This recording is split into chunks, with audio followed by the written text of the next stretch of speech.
Heyo! Oh dear, my model. Stepping out covered in blood. Oh, lesbians? And some cool creature designs, if that's not too spoilery. That's cool. You do love to see it. Alright, am I being captured? Yes, sort of? Oh, hang on. I see what's going on. Hang on. Give me a minute to... I need to go back into my green room and fix my hair. One moment, please. Let's see. Where's my source for... What is my source for this, actually? Hang on.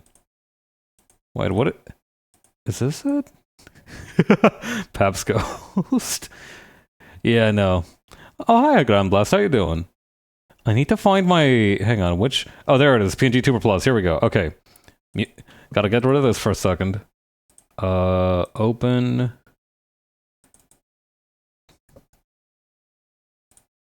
It's all fun and games playing around with different models until you suddenly have to go back and use a different one.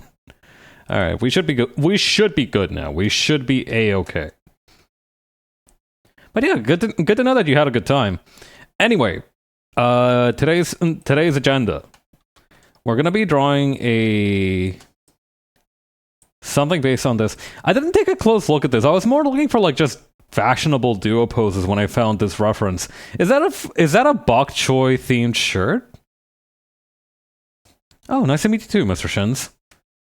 Oh yeah, no, it straight up says veggie girls on the bit there. What's this other one? Is that like a those are palm fronds. I recognize those, but like maybe it's not bok choy. But yeah, the bok choy sundress is kind of hard.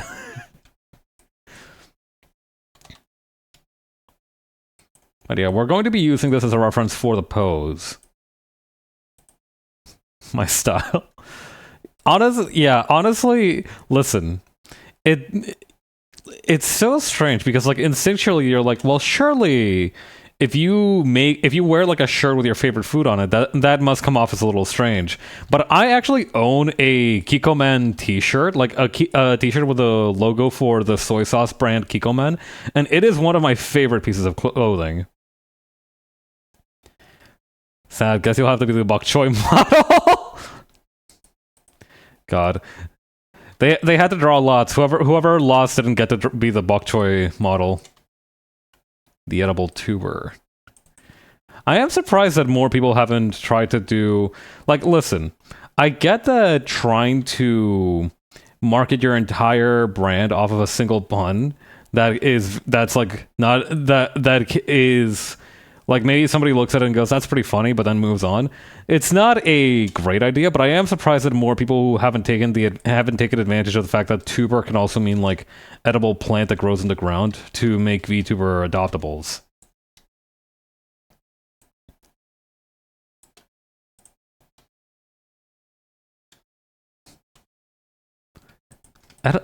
I like that an edible tuber implies the existence of an inedible tuber, and that's not even like an implied existence. That's like a thing that can actually happen, right? Like there is, like yucca. I believe is yucca technically a tuber? Hang on.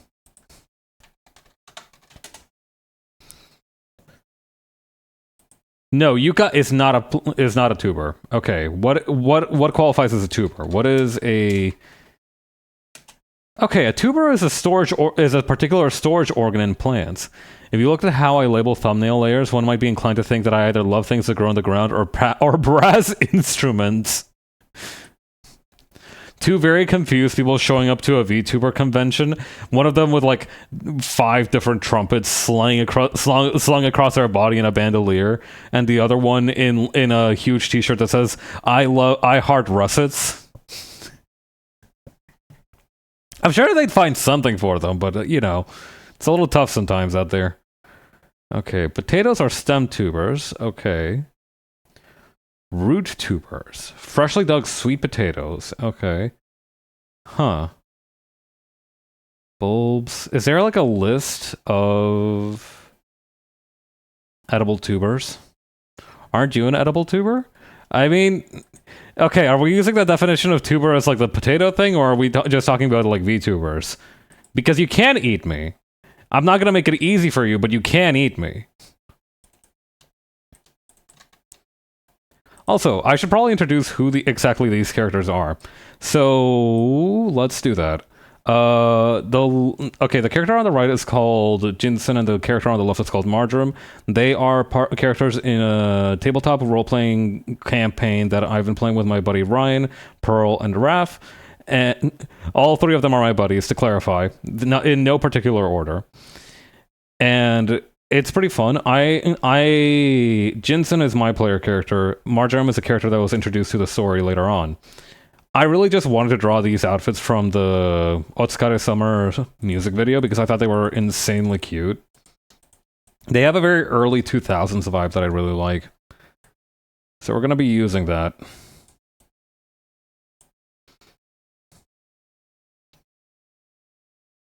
Okay.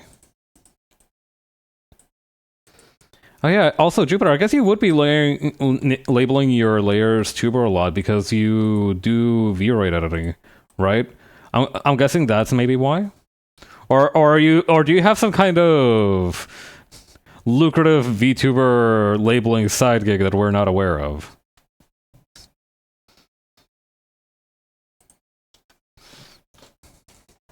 If you have to keep it on the down low, I understand completely. I actually did want to try out something different this time. I wanted to try using a pencil brush, but I don't remember where that is. I think it's over here. Yeah, there it is.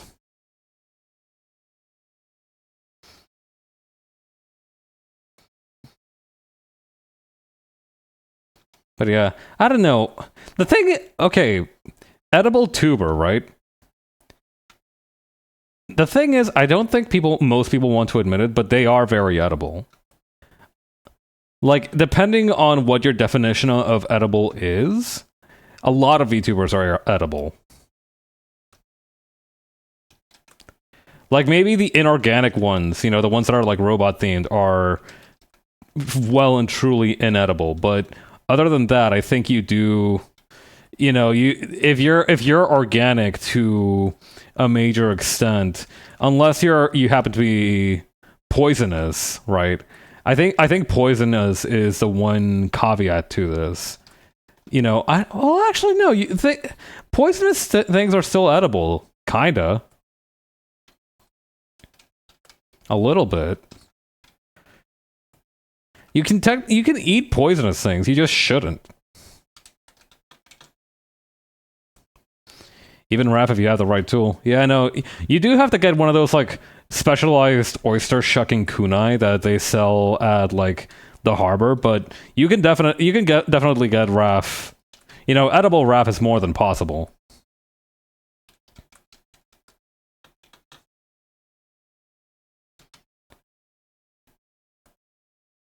You just gotta steam them a little bit. It's like cracking open a crab or perhaps a lobster.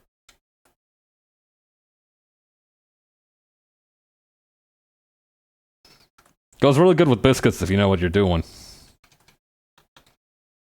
I think the hips are lower than this. That I've made the torso too short. So here's the thing, right? Working with models as you like with fashion models, I use 3D models all the time, but working with like models who model fashion, I say as if there is a different type for your references can be very helpful because they're very skinny, so you always know where everything goes more or less. But then you also need to be careful to edit their body type once you're in the thick of things.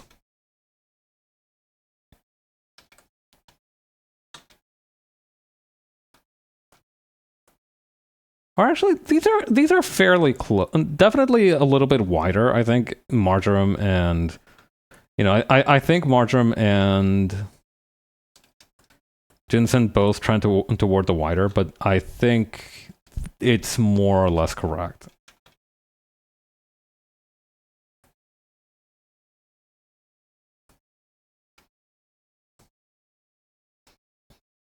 Okay.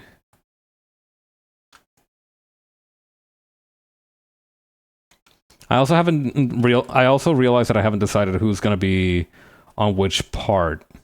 Like, who's gonna be where.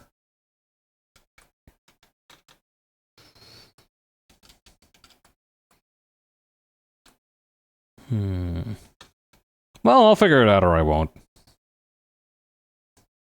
I mean, I don't know. What do you got? Is one of these left-coded and right-coded? I guess it would be better to put Jinsen on the left-hand side because her hair also falls that way. So I think having the three eyes closer together might be a little bit better. Just speaking in terms of arrangement.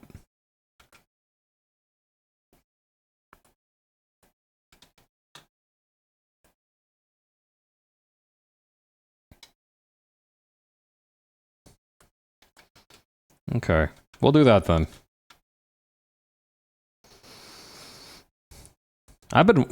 Yeah, there's more distance if she's on the right. True. No, you're right as well because like yeah, if you think about it. Yeah. Okay. Huh. That's an interesting way of looking at it. I hadn't thought about the amount of negative space that would be between these two, but I guess yeah, if you look at it that way. Right? Unless I really stretch out the hair here, which isn't impossible, but it's a little awkward. Yeah, I think you're right actually, Lauren Bless. I think with her on the right is probably better.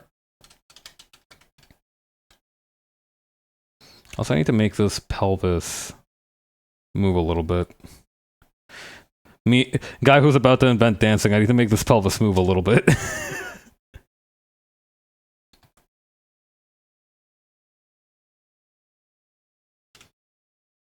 Oops, that's not the right pen.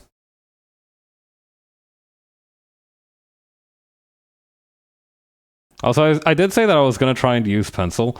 I think that's just going to have to... The thing is that I don't have pencil on a hotkey, so I can't... If I go back to if I move the canvas around and I switch back to like my usual pen, I'm going to just not be using pencil at all. It's going to be very strange and unnatural feeling. So I think I'm just going to stick to pen for the time being. I did actually... I've kind of screwed myself because I recently found out that there was a stationery store not too far from where I live. And while it's been fun to go look at the stationery and the different things now and again, I need to be kept away from that place. I love notebooks and stationery too much to be permitted to tread those halls as I am.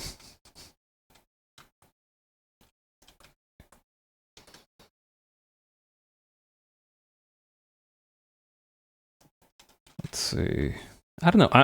I don't think I necessarily get excited about stationery, but I do think I like having good tools. And the problem is that stationery places have like a bunch of different tools that are good for a bunch of different jobs, and all of them cost like $30. They are a threat to my wallet.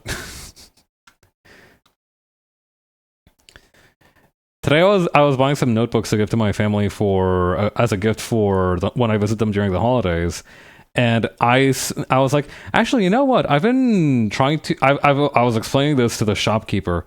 I've been trying to get into traditional art, and I've been recently using blue colored pencils to make the outline first, and then use my fountain pen to fill out the inks. And they were like, "Oh, okay, nice." And then I said, "Do you have any pencils that are good for drafting?" And a shopkeeper that was like right behind me was like, "Yeah, actually." I almost like jumped out of my skin. She was like right behind me, and she showed me to this tin of pencils. Right, it was this very nice looking one. I think it was like a Blackwing brand or something. Right, looked like this. And it was these blue colored pencil that she said that they were like anti-photosensitive or something like that. Basically, when you scanned them, they wouldn't get picked up by the scanner. That was the whole selling point. And then I was like, oh wow, these look nice. And then I looked at the price tag, $30 for 6 pencils. I put the tin of pencils back down. It is not that serious. No, ma'am. $30 whole for a set of 6 pencils. I might actually go for it. I don't know. I've been having a lot of fun. Also, hi, Pearl. I've been having a lot of fun doing like traditional sketches with the blue pencil and then filling them out with the ink. But I don't know if I've been having $30 kind of fun. Teleport behind you. Oh, I've got the perfect recommendation for you. The thing is, it was excellent shop service, right? That's the thing. I wish that every time I had a question like, oh, do you have this thing in stock at a store? They not only have it, but they have a helpful shopkeeper that is able to immediately help you. Like, it was an impeccable shopping experience. $30 though. Fuck. It's kind of scary. I didn't know a pencil could cost 30. Well, no, actually it's 6 pencils. So hang on, 30 divided by 6, $5. I don't know. When you look at it as like $5 per pencil, that's actually significantly more reasonable. Like if you think about like the price of a pen or like one of those whatchamacallit, those micro pens, right? The ones that have like a little sakura flower on them. Right? That's actually a pretty reasonable $30 though. I think it's just a shock of like colored pencils being that much. Like in my mind, colored pencils are, and this is not true of everything, right? Of course, there are people who use colored pencils for their professional work. It stands to reason that they would be of a higher quality and more expensive, right, than what I would have bought as a child at like a dollar store just to fill out a book of scribbles. Which, again, all of it is sensible. $30 though. God damn.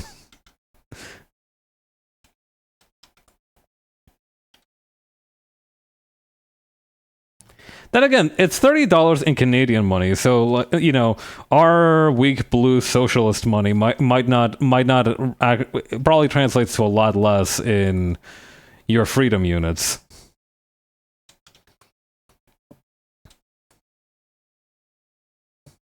I imagine there's some quality increase, but you know what they say about cheap art materials? They can do the job just fine. That's what I'm thinking too. It's not good habit to blame or rely on the specific tools you use. But at the same time, I do imagine it is quite satisfying to use tools that are suitable for the job.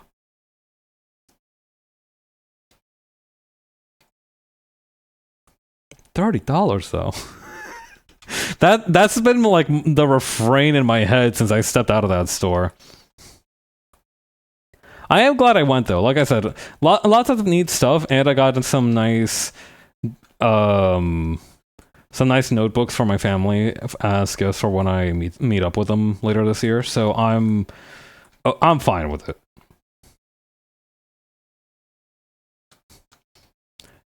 That's not my problem. That's a problem of the person who spends $30 on pencils.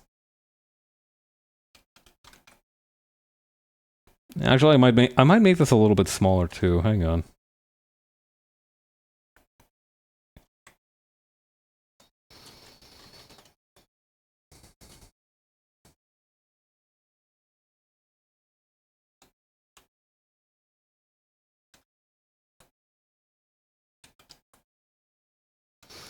Got it. Now I'm being faced with the consequences of only ever making a sketch of Jinsen. And now I'm realizing that there's like now that I've had time to play as her, I feel like there's so much stuff that I would do differently. Like her little ahoge here is supposed to be shaped like a flag, but now I'm realizing I could have just as well made her ahoge like a little pennant, and it'll look like a Dorito chip, and it would be adorable, right? Like this would also work as a flag. But then again, that runs the risk of somebody editing out the ahoge. So, like, have you seen that in those edits that they make of that girl from Bocce the Rock, where like they take away her Dorito chip? It's crazy out here.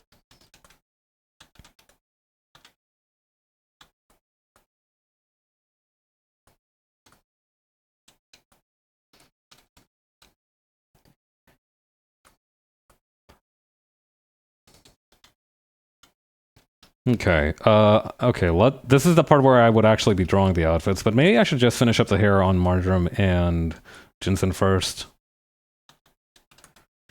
Marjoram's hair is kind of a little bit past shoulder length, so let's...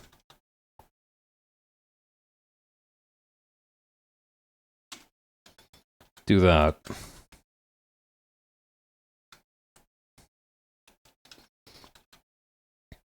She also has kind of I was about to say a middle part, but that's not what this is called. This is like that thing where characters have hair that's like in 3 sections like this.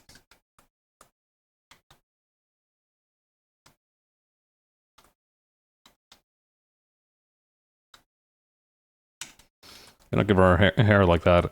We've never seen the top of Marjoram's head. I do wonder if she also has like a little ahoge like the way Jinsen does. I think that'd be cute, but also she's supposed to be much more put together than Jinsen comparatively. So I don't think it'd be right to give her an ahoge.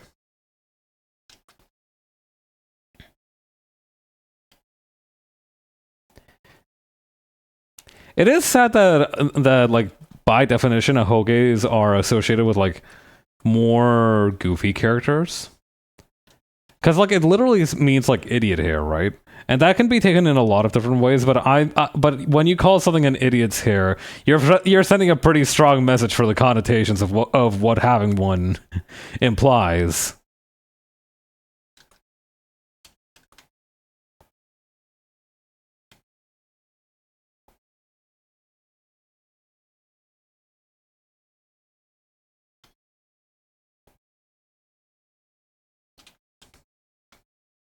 Okay.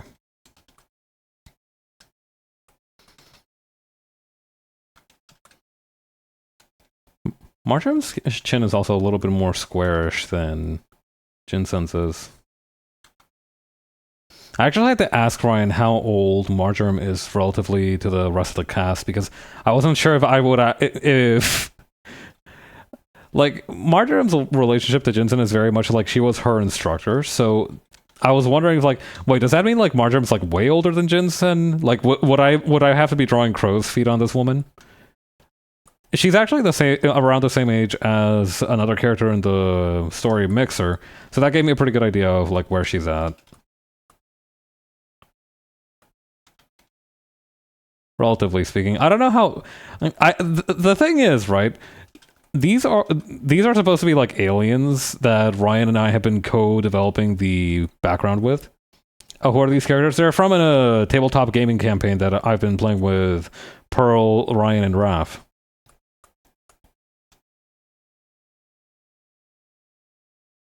Okay, so there would be something like this.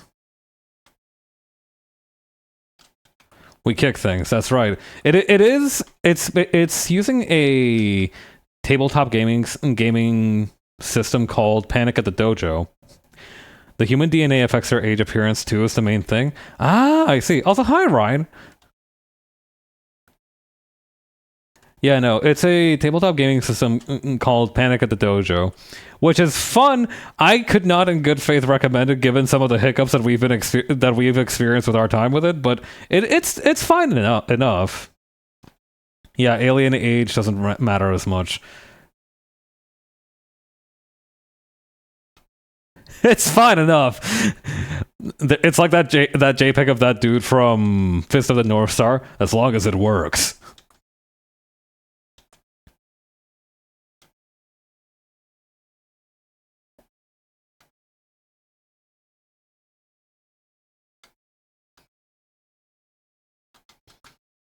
Okay.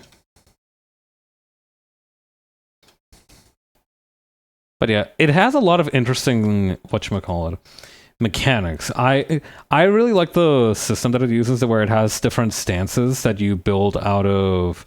So you pick like an archetype for your character, and that forms one half of your stance because each archetype has access to a like stance components.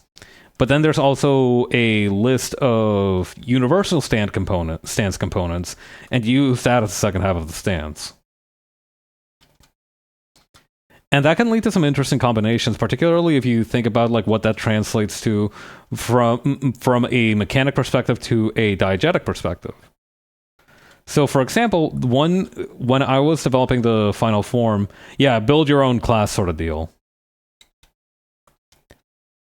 Yeah. So, for example, and you can also think of them as like forms in like a tokusatsu or like a manga, right? Go watch the Bottom Pearl channel. It was 90%. It was like 90% roleplay though. True.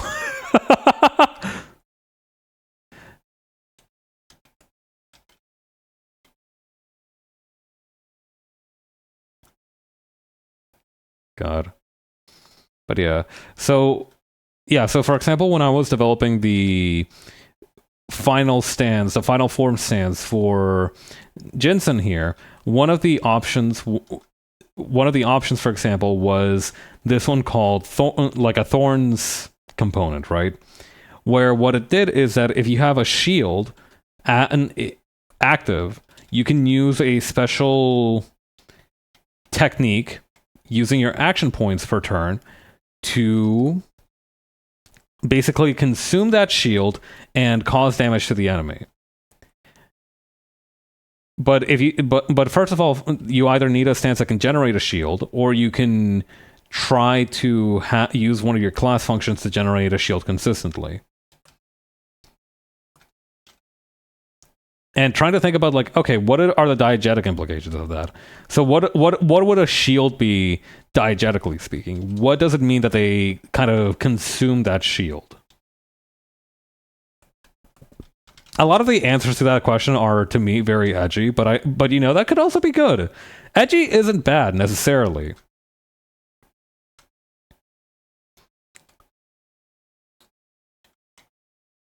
Like edgy has a time and place.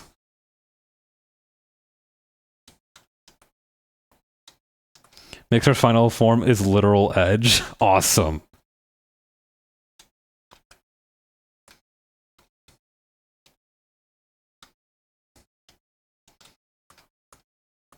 Actually, do these have... Okay, they do have kind of like a thing. Okay, they do have a thing here.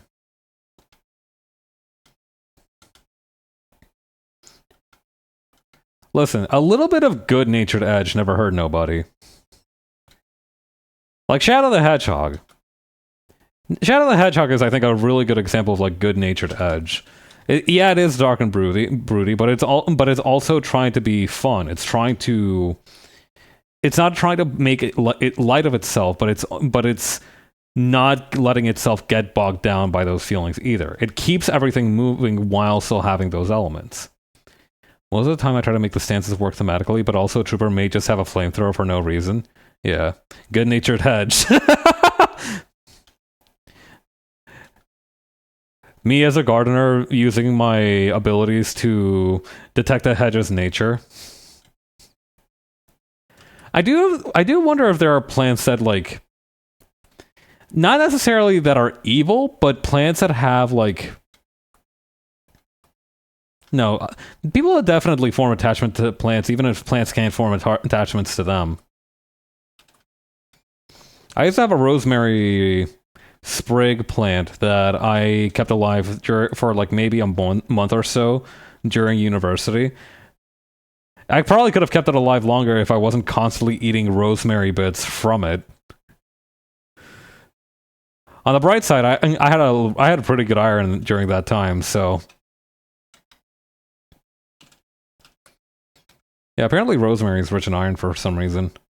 It has something to do with how it absorbs certain chemicals. As a sentient plant myself, I do have the capacity for good and evil. That's good. Having the capacity for both means that you choose to do good.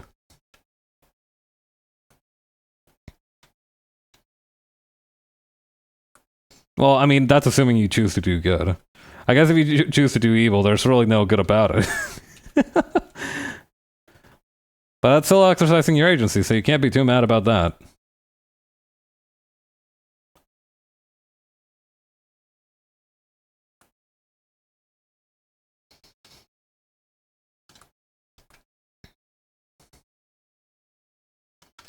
Wait, I forgot it. Are they like... Okay, no. One's legs are in front of the other. I was gonna be like... would this be like Jensen putting her leg between Marjorie's? And you're rich in iron. See, you're killing it out there. You're doing great for yourself. I do actually doubt that I have like an iron deficiency or anything. I might be low on zinc or something. I don't know what exactly I might be deficient in. I haven't had any blood tests, but I do know that I'm probably not deficient in iron because my dad is like super iron rich. We don't know why, but he is. Like there's no scientific reason for him to have that much iron in his body. He just does.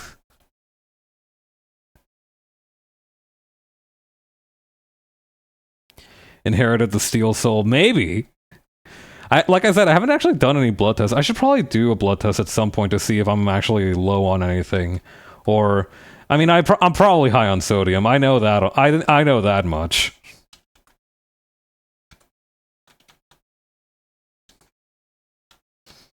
But you know, it'd be good to know if I'm actually missing anything.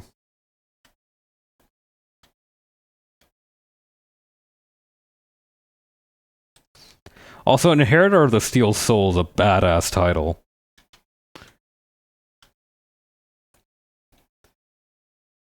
I feel like Inheritor of the Steel Soul would be one of those things that makes you a little bit self-conscious about it. Just hold a magnet up to yourself. As attractive as I find that idea, I fear that it might lack something of a scientific basis.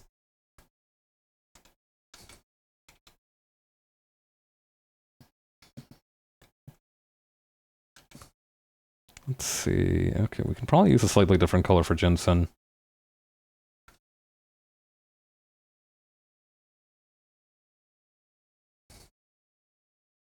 Maybe a slightly more different color. This'll do.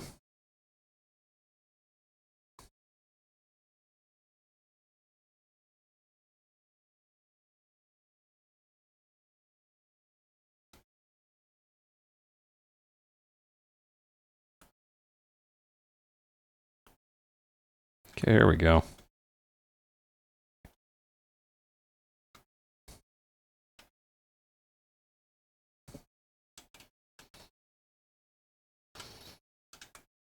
Then over here.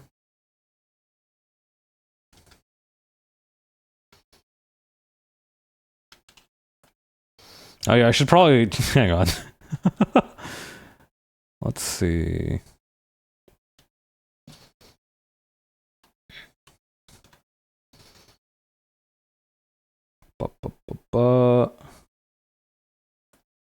There we go.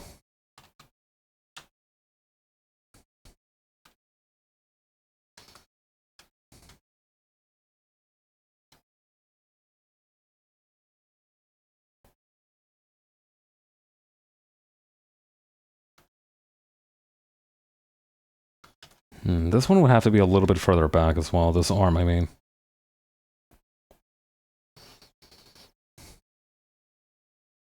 I don't know. Does anybody in chat have like a blood that's like deficient in a particular thing? Like, does anybody just have like a something or other deficiency?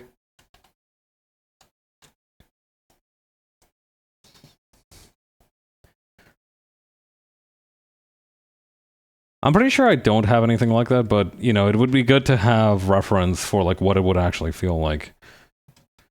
I got something, brother. I don't know what. Yeah, your chronic health issues are the stuff of legend is the thing. So that's got to be a lot to deal with.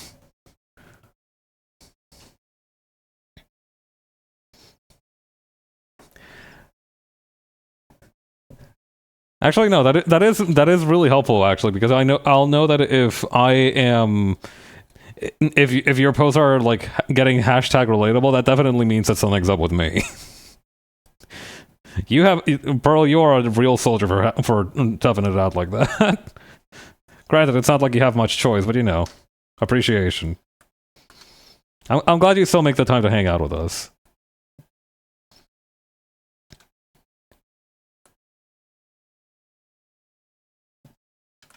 Okay. I probably should have been doing this on a different layer. Let's see if I can extract these lines a little bit.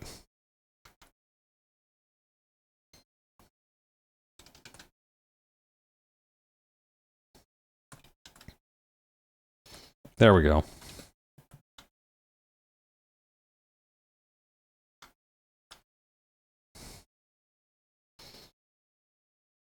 I need to move this out a little bit further back.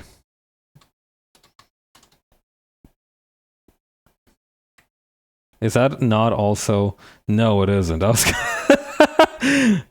Switch to a new layer. Alright, let's move it. Try to move something on the old layer.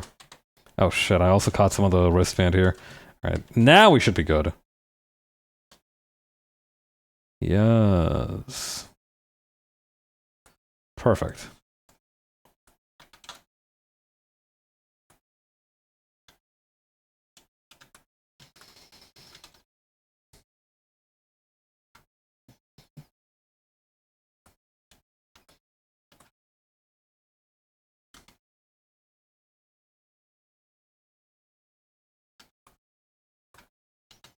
Okay, then put Marjorie's hand up here.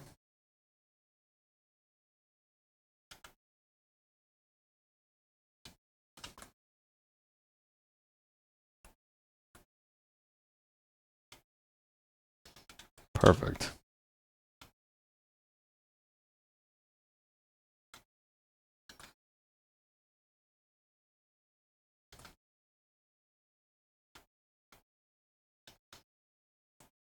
I do enjoy super baggy sweatpants like this. I don't think I'd enjoy wearing them particularly, but like something about the way that they droop over the frame is really nice.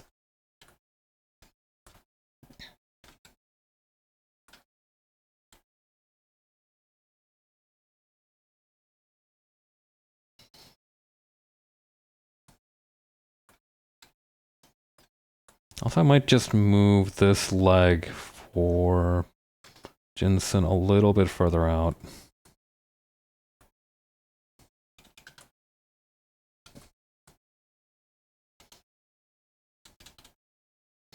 Nice, okay.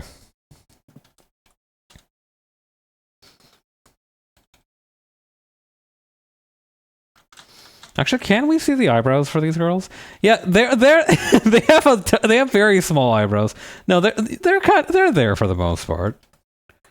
Okay, I was wondering if they were just like hidden away or something.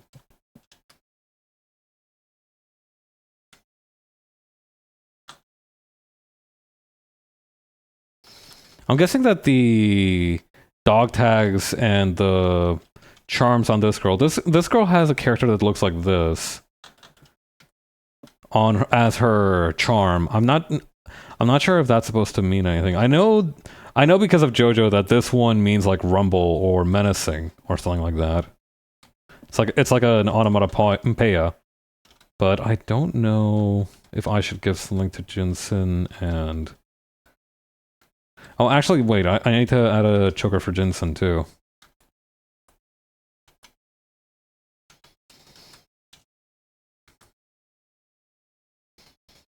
Go. Yeah, that's exactly the one. It's a shame that there isn't like an equivalent, or I guess there is an equivalent. There are a couple of ways that you can try to translate that like go thing from JoJo. Like one of them is to just do like that, like a really rough like rumble sound. I don't know why I gave that B a third curve like that. One that I like to use is doing like dun dun dun dun dun like that. Like it's like almost like a low bass line or something. But then people might think that's like dun dun dun. Like something shocking's been revealed. Being a professional like sound word thinker designer, I'm not sure if that's I guess typist would be the closest term we have for it. being a professional typist must be hell because like Foley artist, yeah, basically. But Foley is actually making the sounds, not like drawing them out as like sound effects, right? Yeah, that is true. The Japanese do have like a lot more onomatopoeia. Onomatopoeia is that one thing from learning English with Kirby. Or I guess it wouldn't be English, but it'd be just learning grammar with Kirby. Hang on. Let me actually go back and look at... Okay.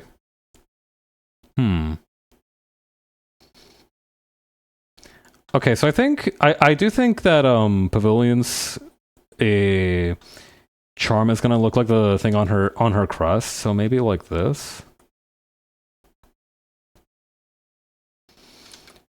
But then for Marjoram, me after Kirby eats my grammar teacher.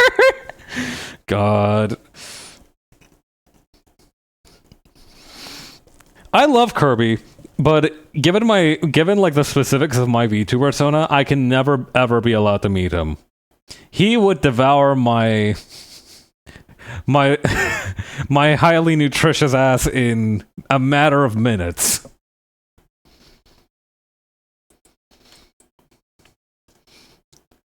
I do think Marjoram's probably got like the more, how do I put it? Like the ordinary insignia for the Pommesarians. So like this. Speaking of which, you would be able to see like that spinal cord thingy that I added to them. That's like their slime organ.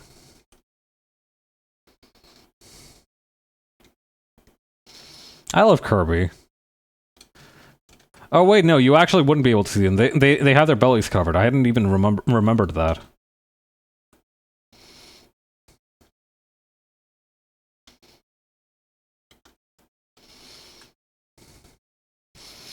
How? Okay, would it be too much to try and get this curve a little bit further inward? Like, would that be too much? I think we're okay.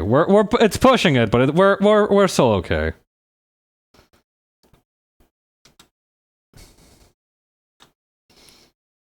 What kind of fucked up pen is this?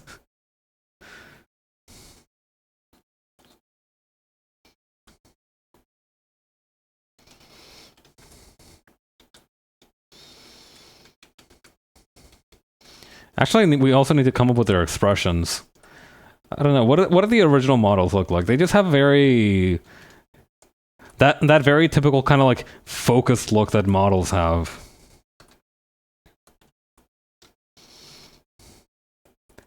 I don't think either of them are like would have that look. Maybe Marjoram would. I don't know. Marjoram's expression is more like moody. So you know what? Maybe like the carrot mouth.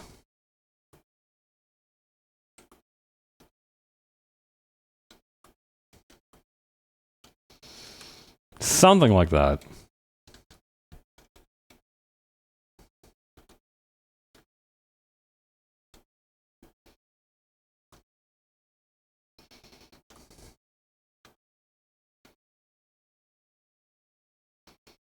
Yeah, I think that's pretty good. Maybe a little bit closer to the inside of the face.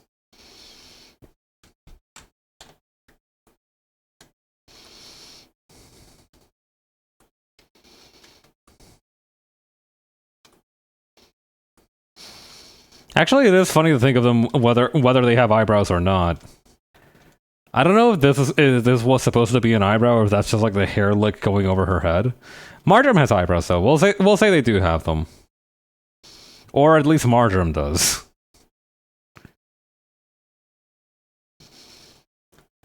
God. I was thinking about it earlier. You know, I was talking about how I was wondering what like their relative ages were compared to the rest of the cast and whether I would have to give Marjoram any wrinkles. I was like thinking, would that actually be like a problem for slimes? Like, She wouldn't need to give her like if your body is like a blob, I feel like you just cannot have wrinkles by definition. Like you definitely get older, but I don't think you'd be like you would need to be doing some very active kind of self-image stuff to give yourself wrinkles and as like somebody whose default state is to just be perfectly smooth all the time. Like I'm not saying it'd be impossible. I'm saying it would be challenging.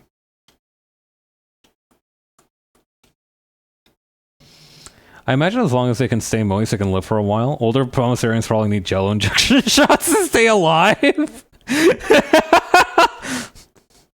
I used to be able to eat an entire planet back in my day. Okay, Grandma, let's get you your jello injections.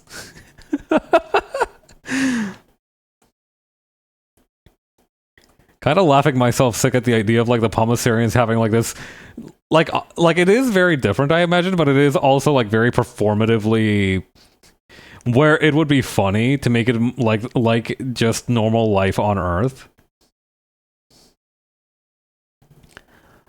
Hold on, Pop needs his jello.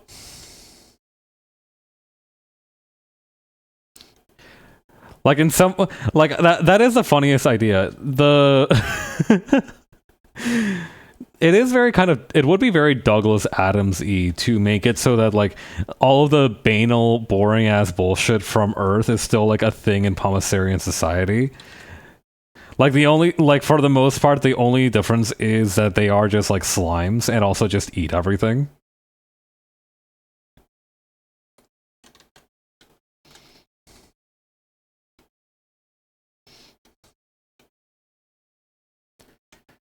I could very well imagine the cast being like reimagined and put into a telling of the Hitchhiker's Guide to the Galaxy. We have enough aliens and people running around to do it.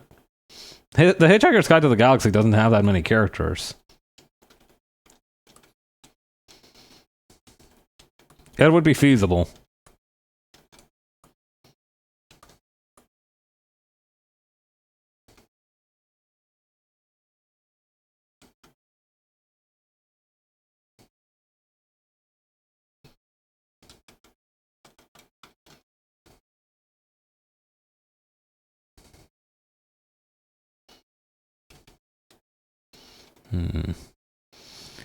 Maybe not.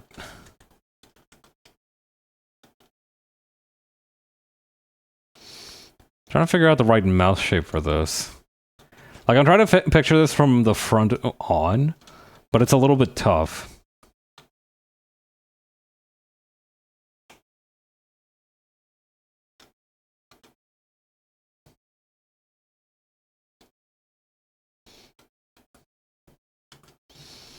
There we go.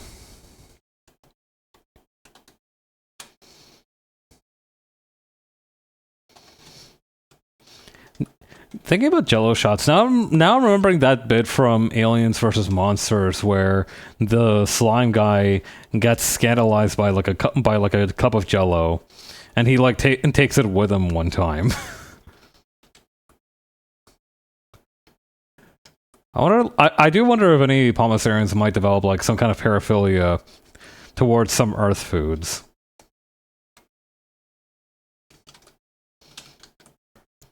I think we did a bit back in the Christmas episodes where, for all intents and purposes, Jensen made Pomisarian crack. Which is a funny thing to say out loud, but I don't think perhaps we can explore the implications of that a little bit further in like the postseason in the postseason, just in the postseason period.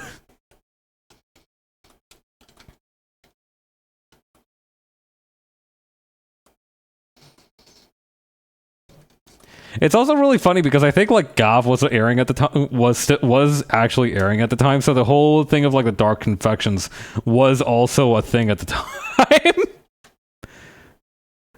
We had some crazy coincidences come up.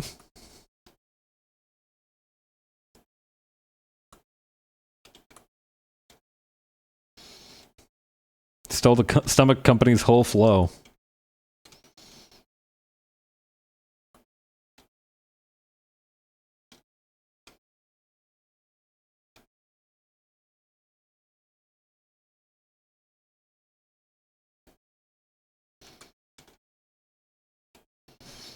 We should probably try to hide this eye a little bit better.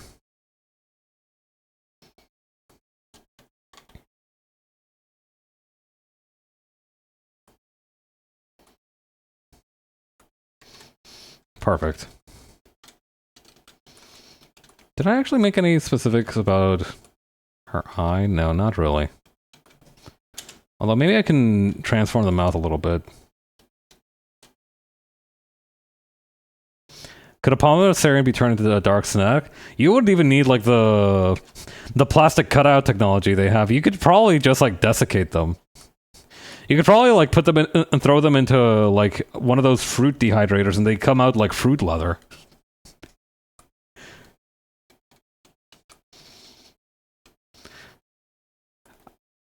I do think it probably depends on like what they've eaten, but I would like to imagine that like ginseng would be like orange flavored, at least a little bit.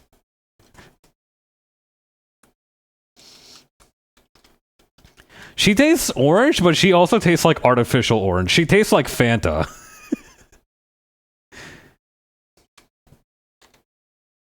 Fucked up a little bit.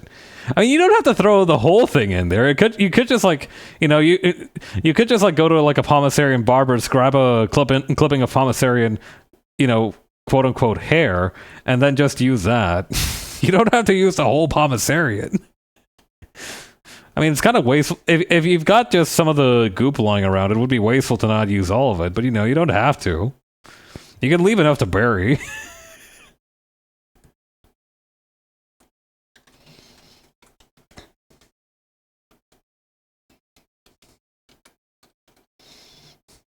Worst first ethical dark snack.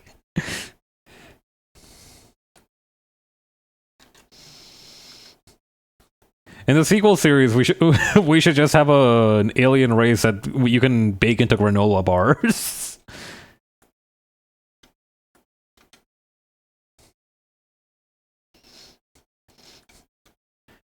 Turn those little bastards into nature valleys.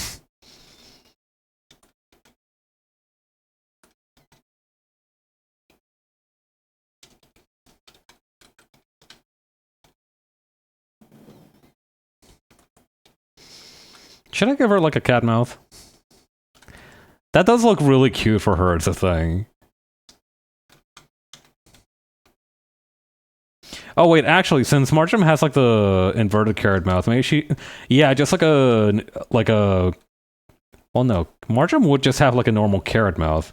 It would be Jensen's who's the inverted carrot. So let's...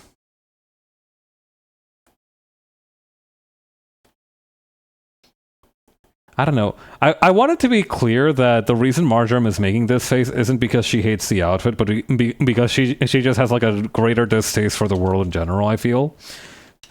The girl's definitely a glass half empty kind of person. From what I've gathered.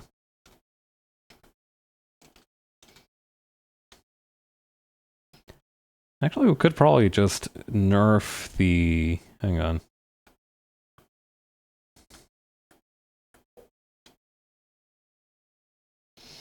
Yeah, we could nerf her cowlick in the middle there.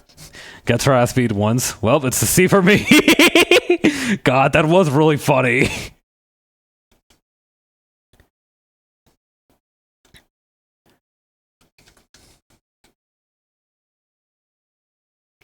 I do like it that when a character who has previously never been defeated before gets their ass whooped for the first time and they have like a life-changing revelation about it.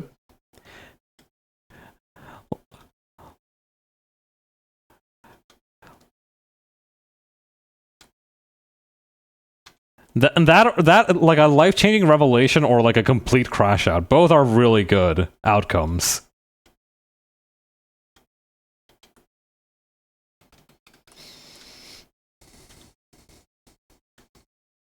Actually, I do need one of those. Hang on.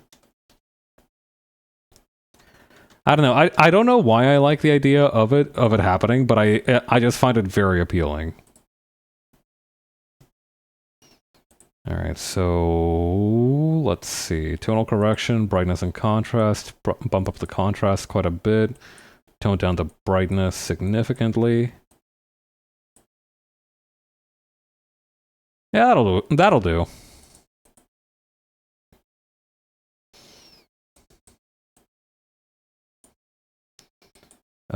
Filter, Gaussian blur.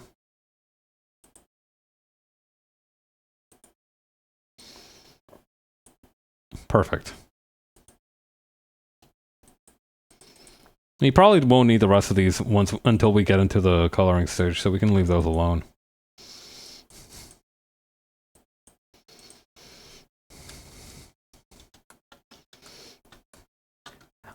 I am sad that we didn't get to see like Vegeta's complete crash out when he got defeated. Like we were too busy worrying about everything happening on Earth at the time to really cut to that guy and what he was up to.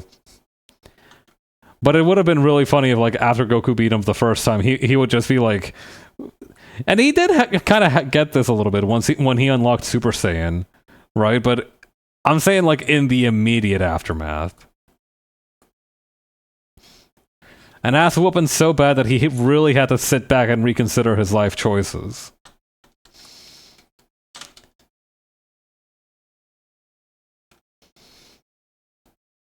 There are experiences like that. I do feel like there are times in your life when you maybe don't get... Maybe it's not like a literal ass whooping, but you do receive like a reality check from something that you would put a lot of time and effort to. It's a little bit of a bummer when it happens, but I'm glad. But I was grateful when it happened to me.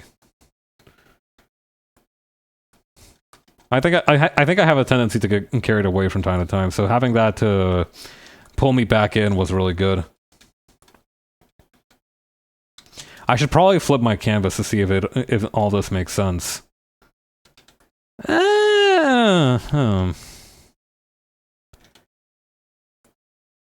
The body is fine. It's the face that's kind of a little wonky. Let's try and do something about that. So for starters, we can probably move the face a little bit further out here. Probably can move the outside of this part further back in. For that matter, the rest of the hair is a little bit far away too. It's possible to just draw it in a little bit.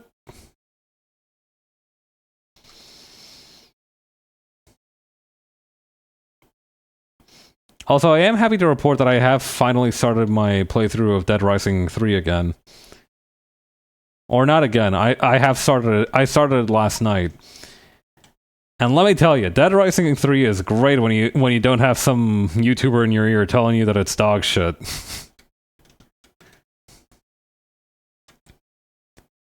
Out of curiosity, I don't know why I did this to myself, but this morning when I was like getting ready for breakfast and everything, right? I actually did tune into, you know, some YouTube videos, like a retrospective on Dead Rising 3, and I understand why everybody was dissatisfied with it, but like I was like 13 when the game came out. 14 once it got like ported over to PC, and I had never played a Dead Rising game before. So a lot of the complaints that they had felt very... Like, I also agree that the story is dog shit. Like, I am not going to defend the Dead Rising 3 story. That it is very poorly paced and none of it makes fucking sense. However, I am wearing a big, like, I am Superman style wearing a big bold printed shirt that says I hard combo weapons too much to care about any of that shit.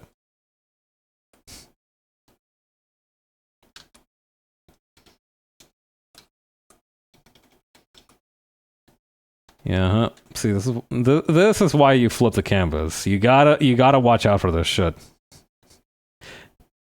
Yeah, you got to swing around a big sledgehammer buzzsaw. I got to put a pair of light machine guns on a teddy bear, and you're telling me that isn't game of the year? Not game of the year, but like definitely not a bad game.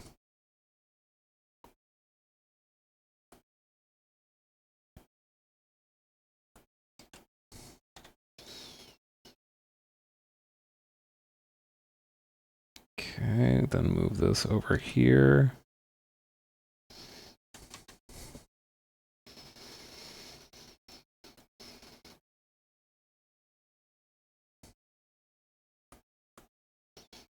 But yeah, no, a lot of the things that I've been having trouble with are things that like I feel like nobody's brought up. Like for example, some of the collectibles. I feel like the way that they're just all constantly available on your map, although it doesn't incentivize me to seek them out when I see them on the map, I do feel like in some cases, especially when they're like locked behind doors or they require like a story progression to get to, or like you need to beat a side mission to get there at some point, I do think you shouldn't be allowed to see those in before you actually have access to that area.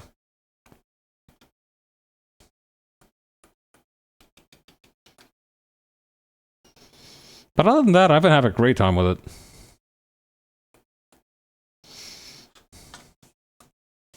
Okay, yeah, this definitely feels much more balanced. Let us proceed.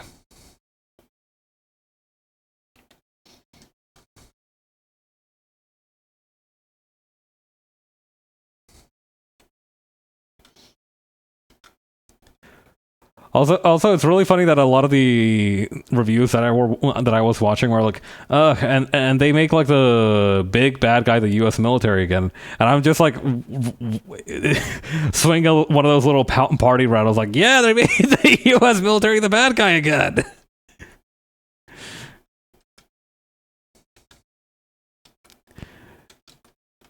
It is always correct to blame the military. Never ever doubt that. Yeah. I don't know. There's some aspect of beefing with the military that just makes it very appealing to me personally. In video games, in video games, in video games, in video games, in video games. I say... throwing my hands up in like the SpongeBob meme, in video games!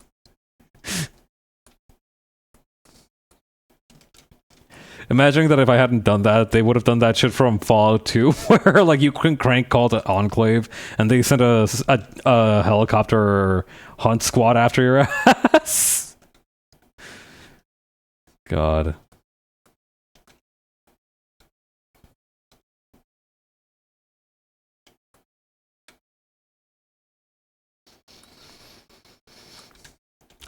Also, I'm glad that I was right and that the little Dorito chip looks so much cuter than like the little flag-shaped ahoge that she has, or that she had.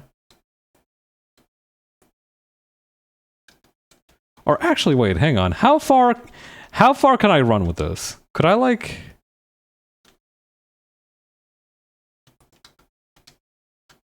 Does that read as a flag, or does that just look like a fucked up exposed brain cell? Or not brain cell, that thing at the end of a neuron. Hang on. Neuron diagram. A music note? Yeah, it could also look like that. The dendrum? No, dendrites... Hang on. Let me put this up on the Jumbotron. We're having biology class real quick. Structure of a neuron. Okay, I guess it'd be like an axon. Rather than a dendrite. Like, the axon has dendrites! Well, no, that's an axon terminal, but... Wait. Oh no, dendrites are slightly different. They do have a slightly different look to them. I think the shape is flaggish, but it depends on how you shade it and whatnot. True. I do think just an ordinary Dorito... don't change aspect ratios at me, young man. I do think like the Dorito chip is better because then you can just make it like a pennant. Like that.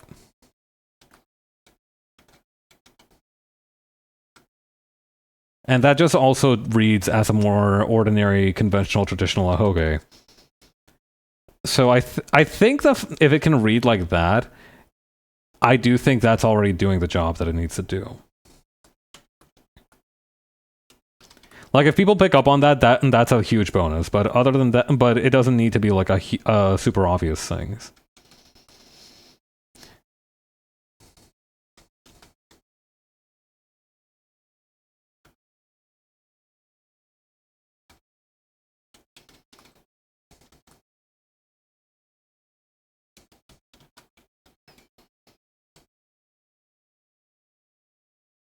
Also, I think I might have made her neck a little too thick. Just a little bit thinner.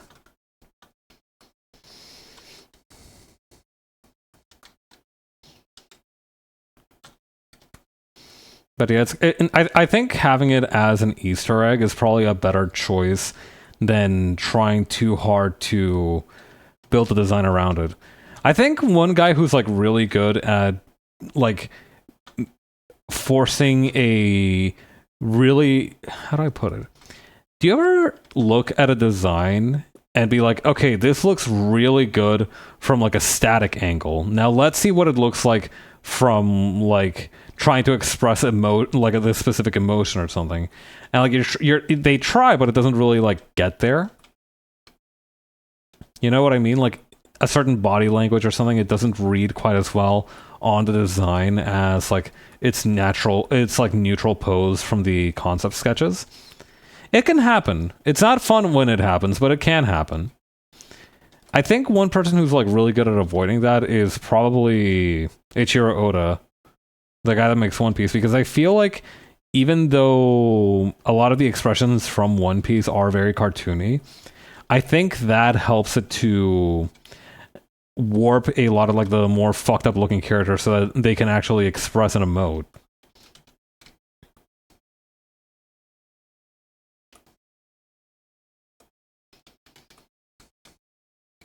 Could also just be a skill issue on my part, but I hate to admit that.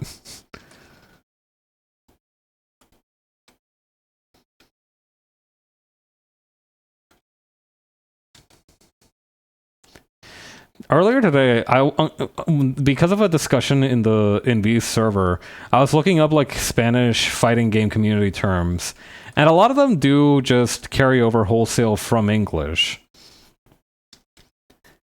Right? Like, for example, you wouldn't say puñete de dragón al levantarse, you'd say wake up dragon punch. You wouldn't even say dragon punch, you would say wake up DP. Hang on.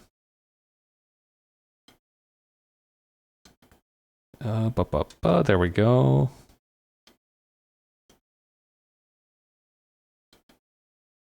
No, that's not right. There we go. The fucking chanting happening in the background of this song is really distracting me. Why is it like they're an old monk who's trying to curse my bloodline? What song is this? What album is this from? Okay, no, that's fair. God, okay.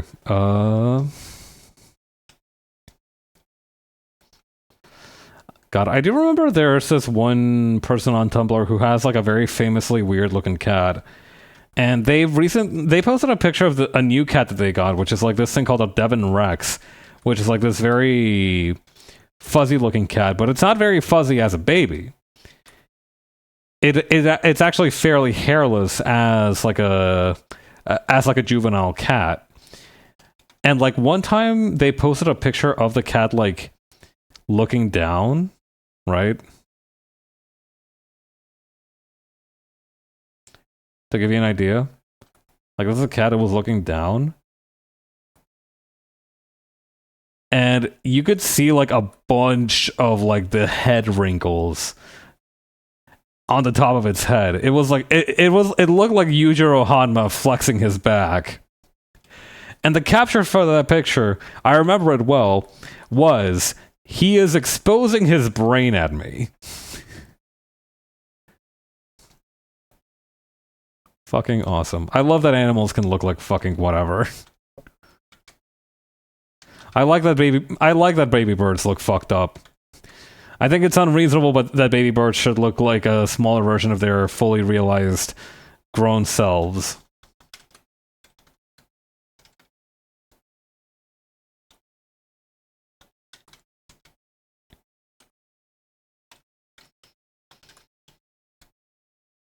Okay, then over here.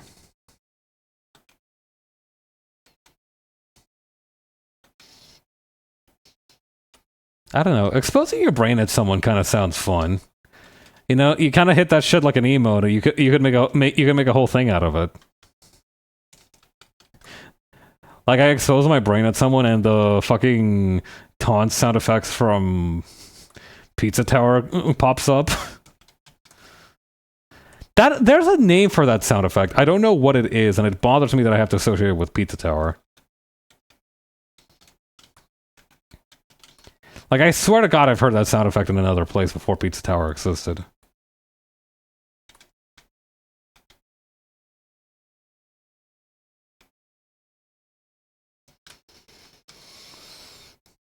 Okay, and then that's gonna go like this. Here we go. Trying to imagine what it would be like to wear a alien coming to Earth and trying to understand the meaning of the exposed body part.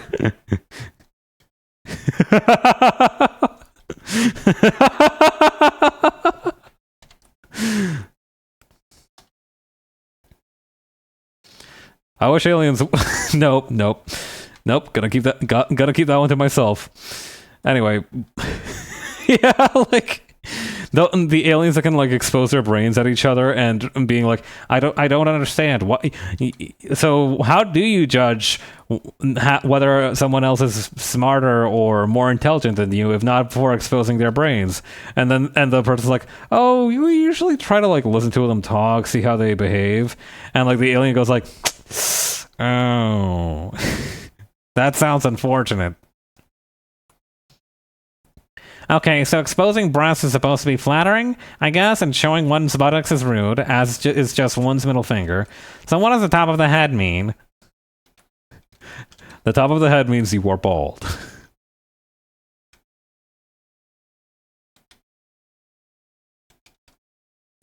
Guy that accidentally starts an interstellar conflict because, like, he jokingly told aliens that if you see a bald person, you should slap the top of their head immediately.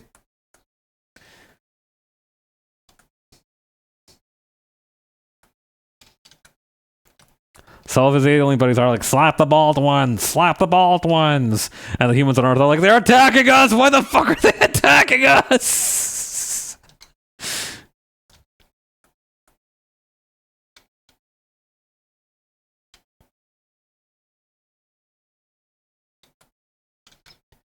God.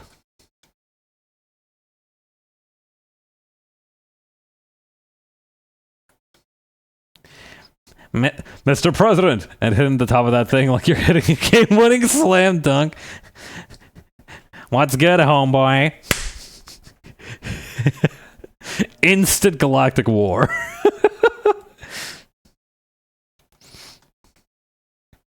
Take me to your leader. I promise we'll be chill this time.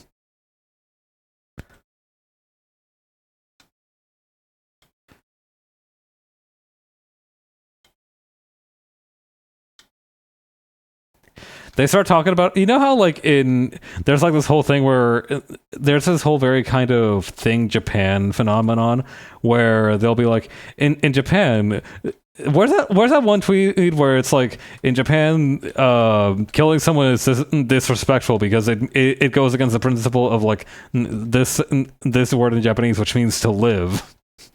The aliens developed that sort of shit, but for like human beings because of the misconception that like they don't like having their head slapped. It's like a whole thing.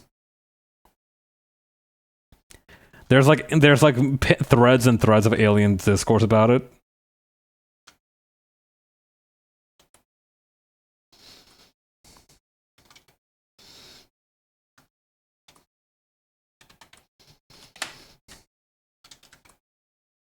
Let's see. Okay, then over here.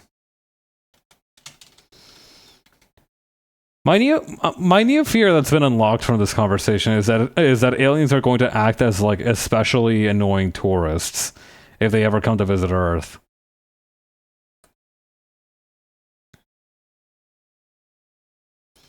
As someone who lives in a place where it's absolutely crawling with tourists during the summertime, it's not a pretty idea.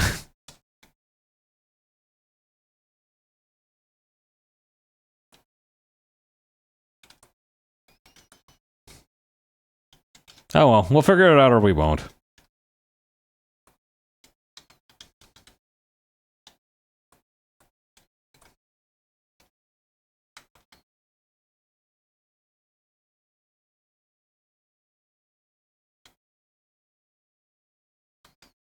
Okay, and this is gonna come out like this.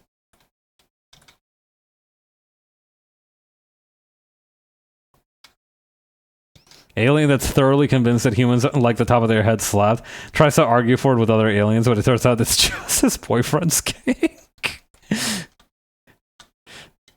Now that would be something to see. God, we need to make sure that like we send like a wide variety of perverts to greet the aliens. We can't have them thinking that all humans share a singular paraphilia.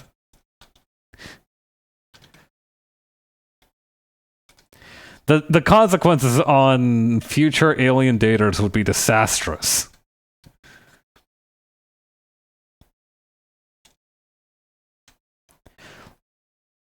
Like, what happens when you send the foot guy to boldly go where no one's gone before? It's gonna cause some problems down the line, I think. You need a solid balance. A foot guy, an armpit guy, a boob guy, an ass guy. They don't even have to be guys necessarily, just an appreciator of the medium.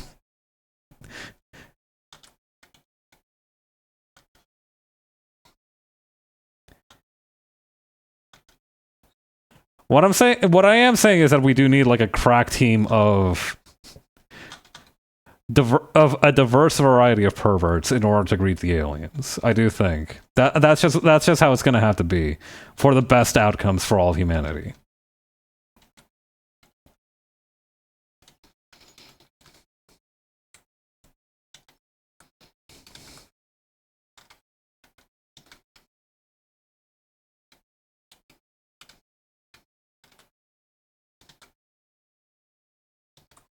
Okay, am I missing anything? Just the charm, I think, and I think from there we can move on to marjoram. And one asexual, that's right. Actually, you know what? Grand Blast rounded out the RPG party perfectly. We also need one asexual to join this expedition. I like how we're putting forth our perverts in this situation. The aliens simply must understand that to interact with humans is to engage with freaks. Listen, this isn't to say that all the people who will interact with the aliens will be freaks. I'm just saying that a disproportionate amount of them are likely to be freaks. You know, you train for the situations you're going to face.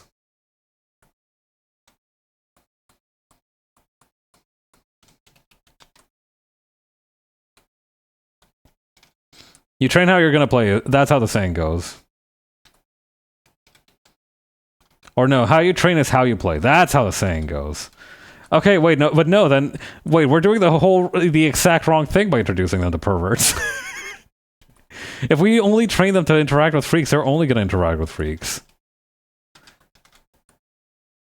Then again, I am kind of excited to see what kind of scientific advancements and developments in diplomacy the freaks can introduce to our discourse with the aliens. So you know what? Maybe we should get the freaks on board here, after all.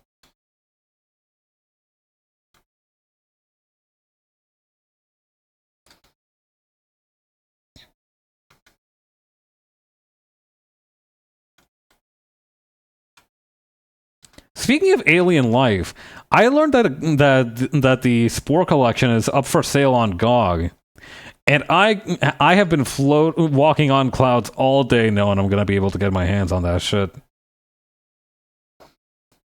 The $30 pencils are light work compared to a simple purchase of Spore.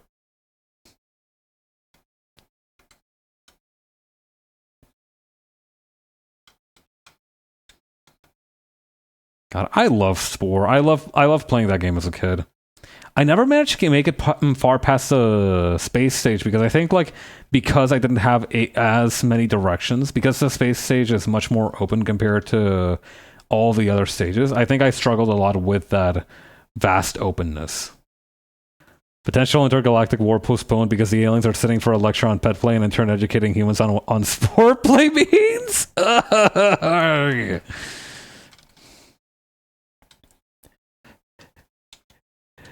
The alien finds somebody's house that just has black mold on it and just starts fanning themselves furiously.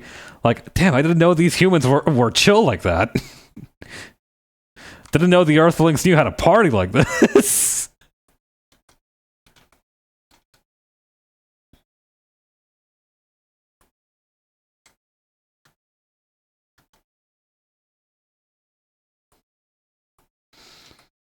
Like we show them kombucha, and like it's like the equivalent of like that one picture with a jar. You know the one. I don't need to elaborate on that. If you know what it is, you know what it is. If you don't know what it is, I would discourage you from Googling it, but it goes against my principles, against my personal principles to try to dissuade people from finding their own knowledge.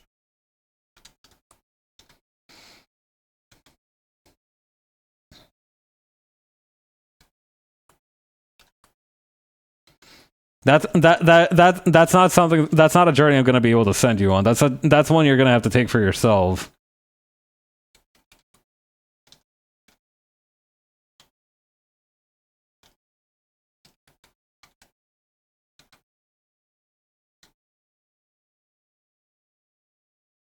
I do like the idea of Jinsen's curves being more like triangular. Meanwhile, Marjorie's curves are almost like water droplets. War 1 because drunk aliens are like birds drunk of fermented berries crashing into windows as they're discovering 2% ABV bevy. God. To an alien, a White Claw is like one of those 180 proof drinks that make you no longer scared of the police. I did find out what it was like to be like pleasantly drunk the other day. I don't know if I mentioned this. Bringing the Everclear!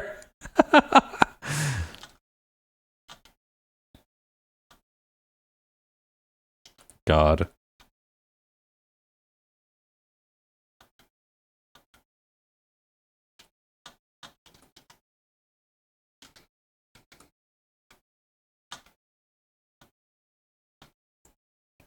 I was saying something. Oh yeah, I found out what it was like to be like a pleasant level of drunk because I got myself a long time ago. I got myself the okay. So Hololive occasionally does collaborations with sake companies and alcohol production facilities, and one of the VTubers in the English branch, Nita Mainanis, got to do one of those collaborations with a. I think the place is called Sake Boys. I don't know if they're the ones who produce the alcohol, but I got in on that, and that means that I now have a little cup for. Actually, yeah, let's give Marjorie like a little heart shaped one, a little heart shaped ahoge. I think that'll look cute. But yeah, because I participated in the promotion, I ended up with a sake warming jug and a sake cup. Killing me that you potentially discovered drunkenness due to VTubers. Listen, the impulse is going to happen one way or another. It was either VTubers or it was going to be my eventual divorce. Between those two, I think the VTubers are definitely the lesser evil. The thing is, I'm not much of a drinker, but I wanted to see what it was like to drink sake out of the tiny little jug. So I got myself some sake and I warmed it up and I started using the jug for it. Dreaming big by replaying your divorce? Yeah. I guess I should probably get my marriage prospects up before I start thinking that big. I don't know. I'm counting on being divorced for like a lot of different things. I'm counting on being divorced for like eventually getting serious about fitness. I'm counting on being divorced for like eventually learning how to drive. I'm banking a lot of shit on this one potentiality.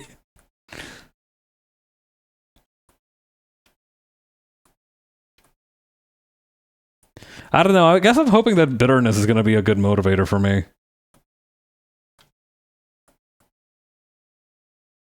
I'm already happy as I am, so it's kind of hard to imagine like a huge motivating force that would cause me to change my life as drastically as anything.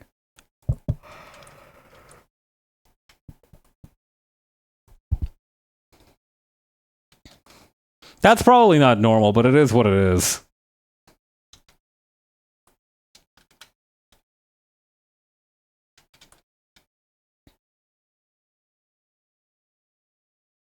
Okay, then over here.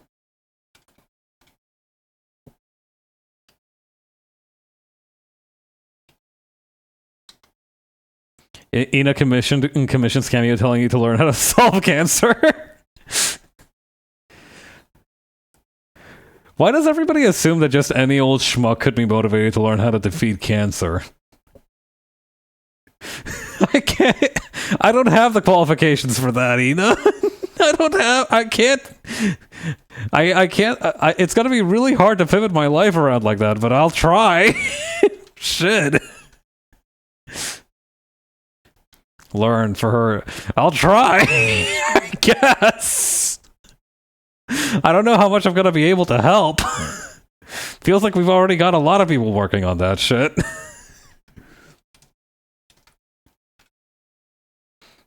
Just master a counter technique? I don't know if I could raise my hand against my Oshi, dog. This one might... you can't hard counter love.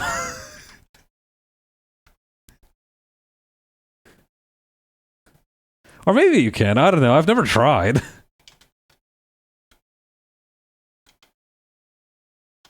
No, for cancer. Oh! You know what? Actually, that might be in my area of expertise.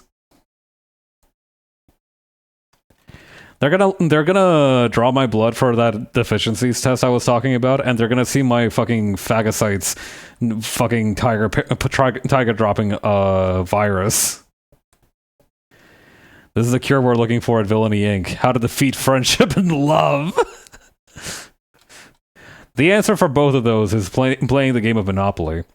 Playing the game of Monopoly is such a dog shit board game, it got people caught for a bank robbery. Not a bank robbery, a train robbery, my bad.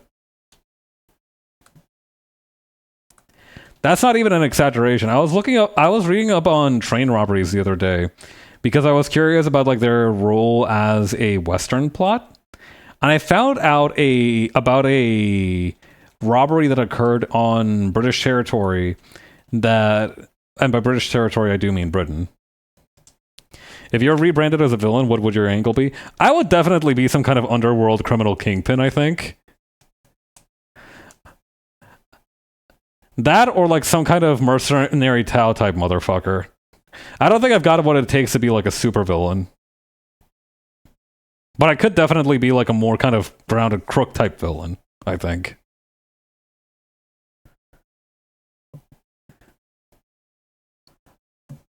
Like, hang on. Do you remember the fucking... the PNG that I made for the stream with Jay? Remembering I already have a personal answer for that? I did have an answer for that a little bit too easily prepared. I think normal thoughts. That's... yeah, you know... listen... your brain is yours to do with as you please, but yeah. Remember this PNG that I made for Jay's stream, for the stream with Jay for Fear 3? Look at this and you tell me that I wouldn't be like some kind of evil-ass crook. Like, I could definitely pull off like a very menacing and sinister look. So I do think that would have to be my angle if I were to... I guess the opposite of going straight is going crooked, huh? But yeah, Jupiter, what would your angle be as a supervillain? You've probably brought it up before, but I don't remember much about it. I don't recall at the moment. Dick Tracy villain? Exactly! That Puppet Masters uses PNG Tuber Plus. That would be kind of cool as a concept.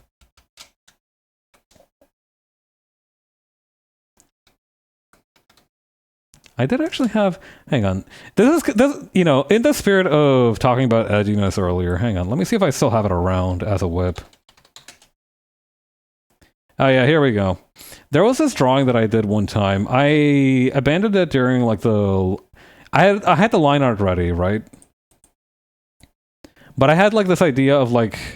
Puppet Master Pab said the actual guy controlling the puppet gets into all these kind of fucked up looking poses to make the puppet look naturally. Make the puppet look like it moves naturally. But yeah, this was an idea from like a little, I don't know how long ago back, but hang on. Yeah, it'll probably help to actually. There we go. Turns out we all think villain thoughts a little bit, just a little bit. We're allowed. We're permitted. Yeah, I was gonna say that I need to do something about the leg setup for paths because it looks like I just have a humongous cod piece this way, and I don't think the world is ready for that.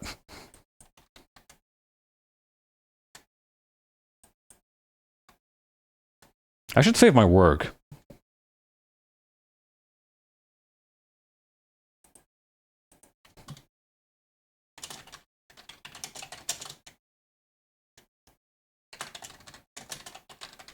There we go. I do think as a VTuber, you get the temptation to have like more villainous sides. I don't know. I do think that having a VTuber Sona and just like a Sona more in general is really good for like having thought exercises about like what would I look like if X, what would I look like if Y. And a lot of people do have like that quote unquote villain arc, right? You see that a lot with VTubers where they're like, oh yeah, I'm in my villain arc. This model is like my villain model.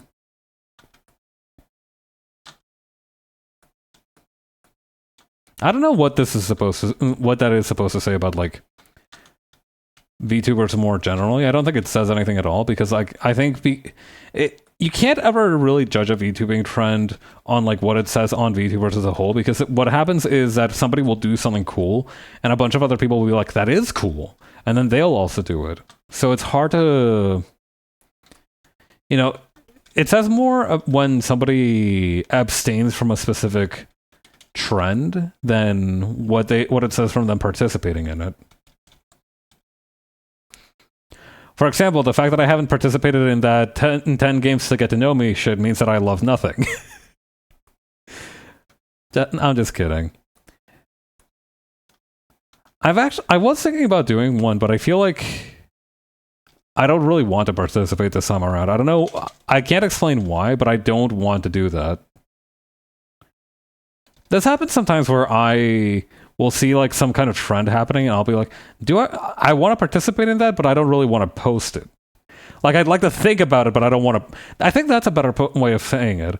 I want to participate in it, but I don't want to post anything. Like I will like make the list in my head and then I'll be like, yeah, cool list. And then I'll just not do anything with it. I think it's like my monk's nature. I don't know what it is. Not quite the supervillain angle, but I did have the concept for a very particular look for like the premise of a town in winter, mystery character with a boyish look, plus winter jacket and whatnot. Nice! Did you ever sketch it out? Did you ever like draw anything for that? I'd like to see it if you did. Winter is a great setting for any horror stuff.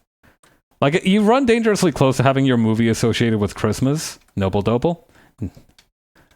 Nice. Okay. Okay, nice is probably not the right thing to say at that point, but it's more like, alright, got it.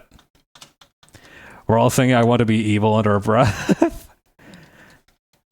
It is a little corny. I did read a quote once, right, about, I think this was under that one Mountain Goat song, Heel Turn, that said that, like, the villain, the whole, like, angle of being a villain, especially as somebody who wasn't a villain before, is less so like suddenly being like, I want to be evil. And there are exceptions to this, of course. But it's less so like somebody suddenly going like one day like, I want to be evil, I want to be rude. And more so like, I want somebody to see my pain. And I think this was like a quote taken from professional wrestling. You know what? Let me see if I can find that exact comment. I remember the song and I remember what the comment looked like. So let's see if I can find it.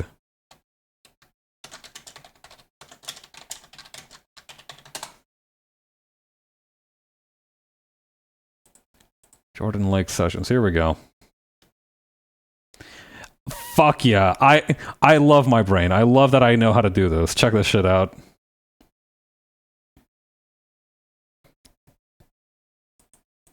Very first quote. The point of turning into the villain isn't to become the villain. You just want everyone to see your pain. John Darnielle, Fall 2015 tour. I did picture like a lot of round shapes with a puffy coat and a rounder hair shade contrasting with the sharp personality elements. Ah, I see. That sounds like it could be cool. Yeah. Puffy coat, I think, is one of those things that's like very tricky to have on a character because I don't know how to put it. Like the way we are taught as artists to depict round shapes makes it the thing is that a lot of people use puffy coats, and a lot of them can be like, you know, a puffy coat can be worn like by a nice person, it can be worn by a threatening person. Things like shape language don't really affect the real world. But like at the same time, when you draw somebody in a puffy coat being like an asshole, it does feel like a little bit of whiplash. Similarly, I thought if I had a JoJo AU, I would do a city in the winter next to water. What does it mean? Did you perhaps grow up in a coastal city or something? I know that I don't feel at ease unless I have a decently large body of water in like proximity. So maybe it's a problem that you have as well. Something about being near the ocean, being reminded that I'm near the ocean, makes me feel safe, weirdly enough.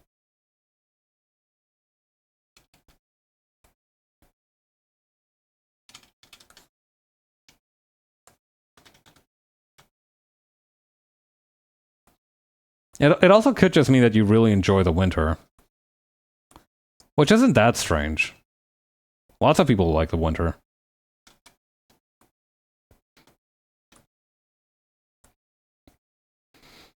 I suppose winter feels like a unique space for a mystery to be afoot, plus isolating in a creepy way.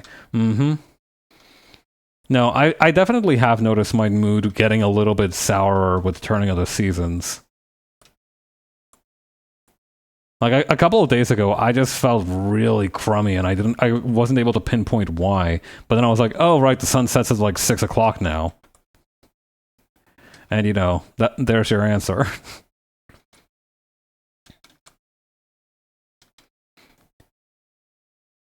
It worked out really good for me, but I can't understand what was going through my mind when I decided to come to Canada. Like, bro, you love the tropics. You love the tropical climate. Why the fuck did you go to one of the places with a harsh winter?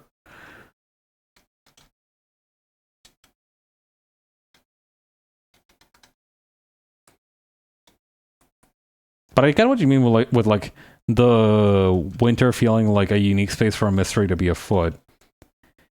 I feel like because of the restrictive nature of winter, you know, it's just harder to move around in the winter. It's much more difficult to get to places. It's more like a trek in a lot of different ways.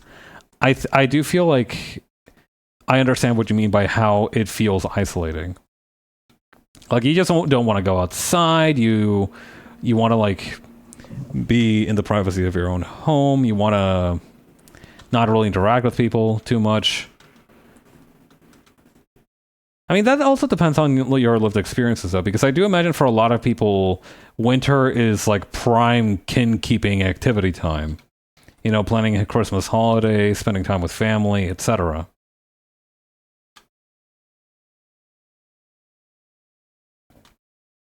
I really admire people who can get hyped about about like a specific season.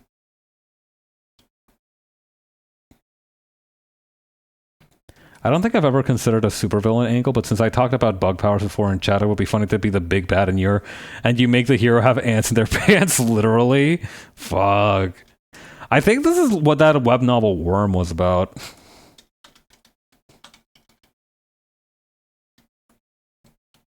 Post-holiday time does feel a little empty. True. Empty, but not creepy. Like, maybe it's because, like, it's a whole thing that's going to be happening at some point. But I feel like the pre-holiday time feels creepier than the post-holiday time. Like, it's just very quiet after the holidays. But not in, like, a bad way. It's more so that you feel like everybody's partied out already.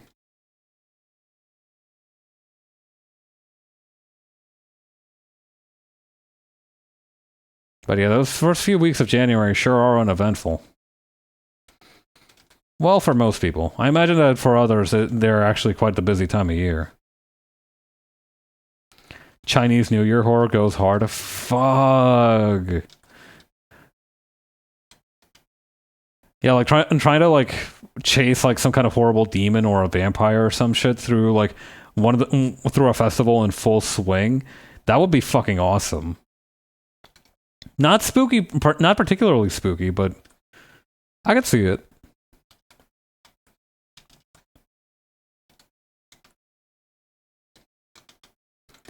I am surprised that there haven't been any horror things set during Chinese New Year's, despite everything. I do know that the Chinese have a holiday that is specifically about, like, banishing ghosts, I believe? It's not Tomb Sleeping Day. I know Tomb Sleeping Day is like a whole different thing, but like, hang on. Ghost Festival China. Oh no, it's literally called the Ghost Festival. Okay. The Ghost Festival, or Hungry Ghost Festival, also known as the Zhongyuan Festival in Taoism and Yulanpan Festival in Buddhism, is a traditional festival held in East and Southeast Asian countries. According to the traditional Chinese lunisolar calendar, the Ghost Festival is on the 15th night of the 7th month. The 15th day of the 7th month in traditional Chinese calendar is called Ghost Day. And the 7th month is generally regarded as Ghost Month, in which ghosts and spirits, including those of deceased ancestors, come out from the lower realm.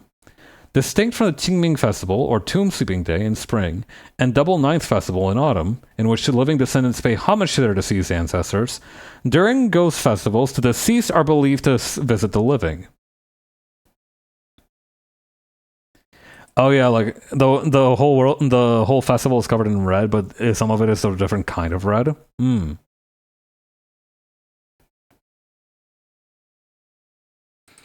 I will say that like one of the coolest things that I know is like horrible for both the people who burn it and for the environment is Joss paper, or like also called like hell money, I think.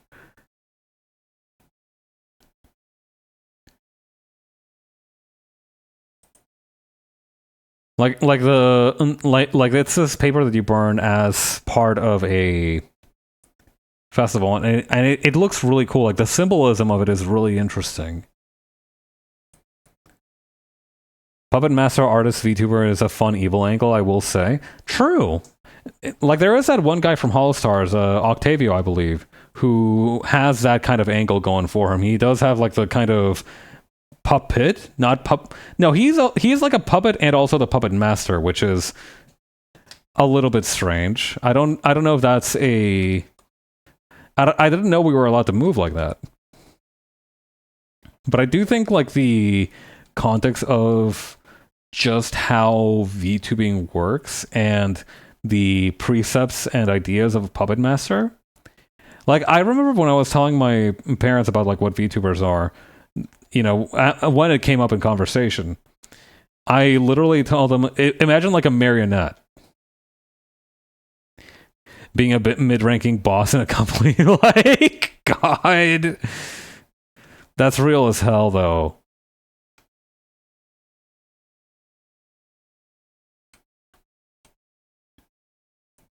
I actually do occasionally have to wrangle some minions at my day job, and it's very rewarding because they always like they're always like, "Oh, do you have any tasks I can help with? I can help with some tasks right now. I have some availability if you have tasks for me." It's really sweet because like they're so motivated. They're such little go-getters.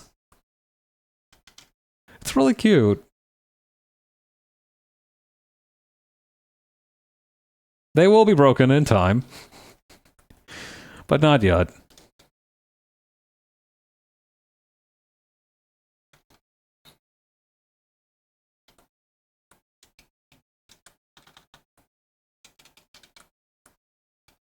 Okay, and we can probably have the Palmastarian flag as a symbol on their pants, but I kind of forgot what that looks like. Right, okay, there it is.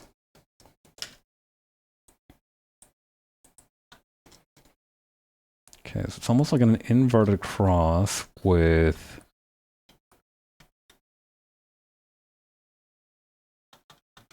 a bunch of rectangles coming out of it.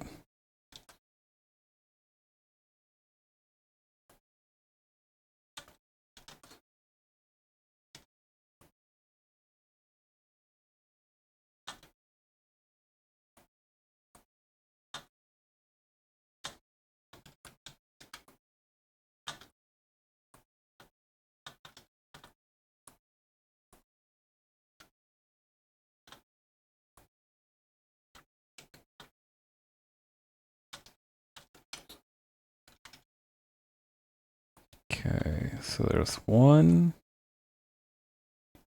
No, okay, I see.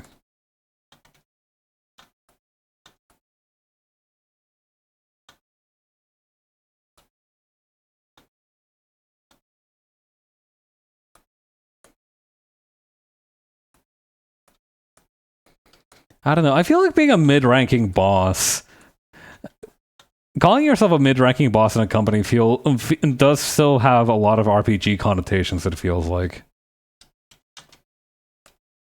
Has a fun flavor to it.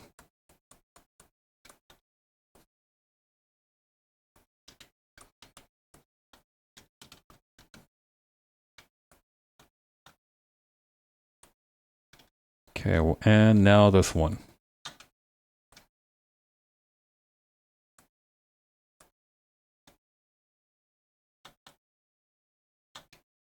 Okay, 1, 2.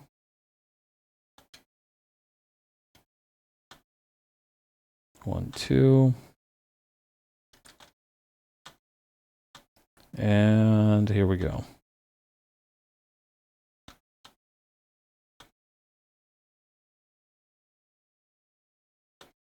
But yeah, come to think of it, given how mouse tracking works in PNG2 Remix, you could probably make a pretty decent marionette kind of setup with like mouse tracking for the hands. Maybe. The problem is that it'd be kind of difficult to I'm trying to rotate this idea in my head about the mechanics of it. The problem is that I'm not really familiar with PNG Tube Remix, so I don't know what's feasible and what isn't in the program so far. But I am thinking you can probably rig up a pretty decent like puppet costume for your character, for like yourself.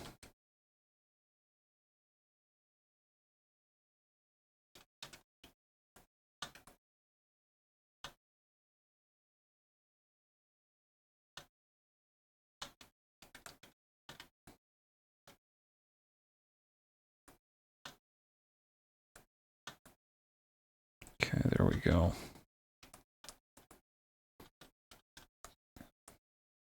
All right, nice. Let's fill this in and we can get started on the coloring, but it's gonna have to be fast because we've already spent quite a bit of time. Also, I need to change, hang on, I need to change Pavilion real quick. I mean, Jinsen. Pavilion is her Common Rider name. But I need to alter Jinsen a little bit.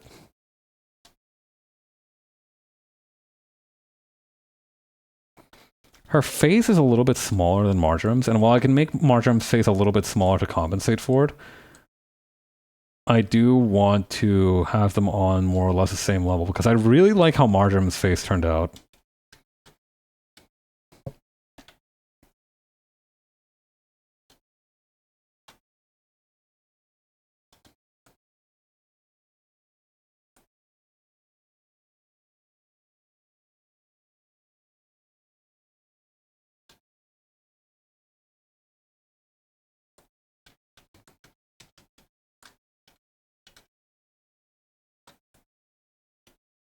There we go.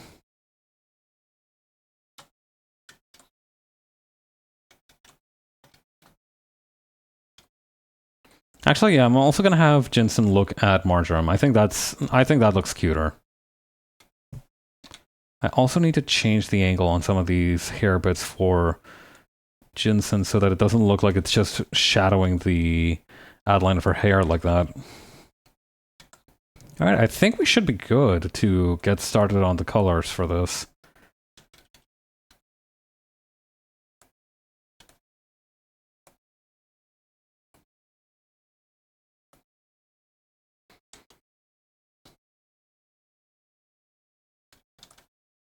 And we can just use...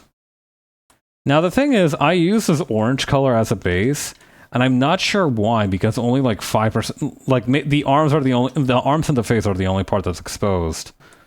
For the rest of this, I'm gonna need to figure something out.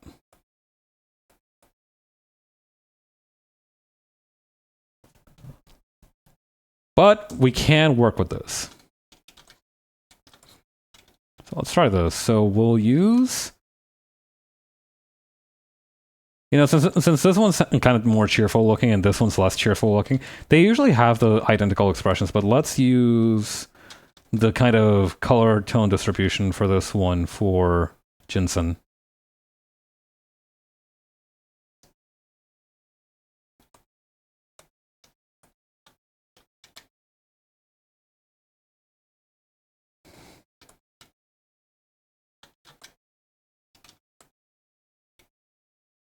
This is also part of the reason why I wanted to do this color scheme, because the color schemes have a lot in common for the parts that are, like, brightly colored.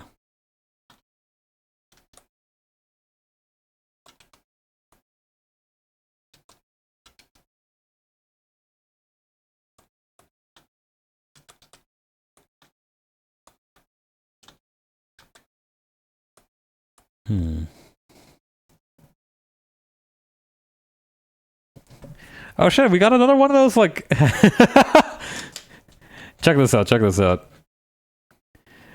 We got one of those, like, Stream Boo spam bots once again. Same dude, twice in a row, but he got likely Van Evader restricted on his ass. Get that shit. Get his ass. They're at different... They have, like, different discriminators, though. They're, like, at XK whatever, and then this one's at LM whatever. They must be trying to do that to just avoid having the whatchamacallit, the no spam message thing. Instantaneous Cruiser V or Instantaneous Cruise 5. Again, why are the bots allowed to have all the good names? It's a travesty.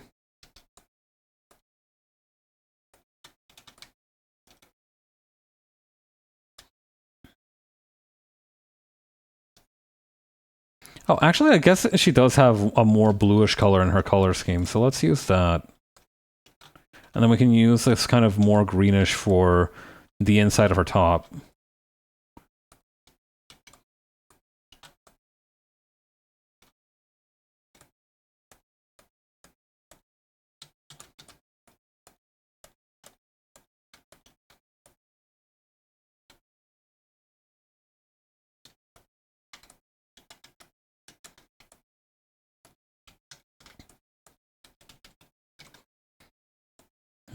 Okay.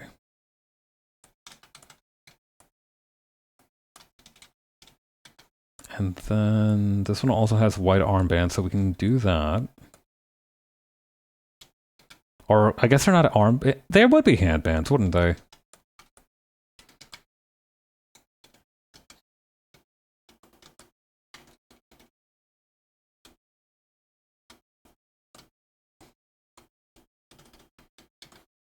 Okay, and then the other one's gonna have the same white, but for the pants.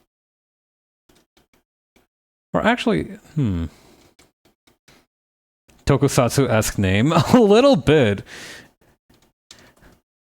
Instantaneous Cruisive is low-key a very Toku-coded name.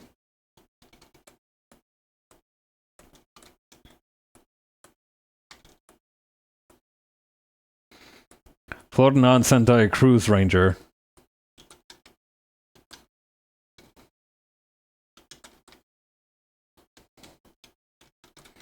You know what I haven't gotten to experience in like a long, long time? Being in one of those lazy river contraptions. Feels like it's been a hot minute since I got to go on one of those.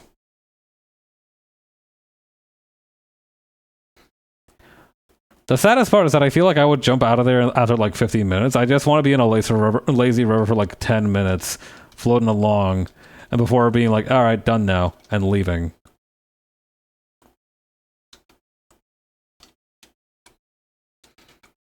Okay.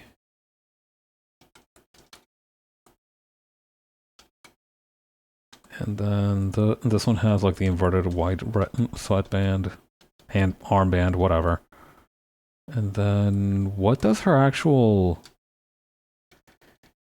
you can barely see it. I think it's also this... Yeah, it's also this lime green color.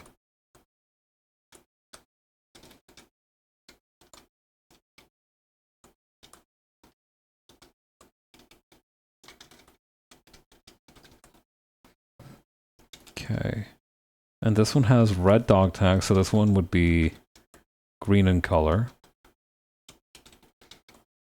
And this one probably has this kind of lime green color on it.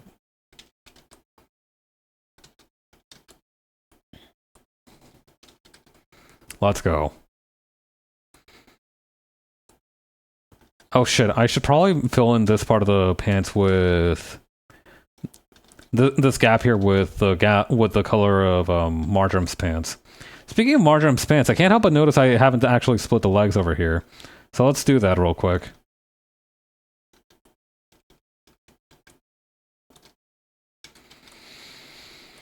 Alright, maybe some simple shading is in order.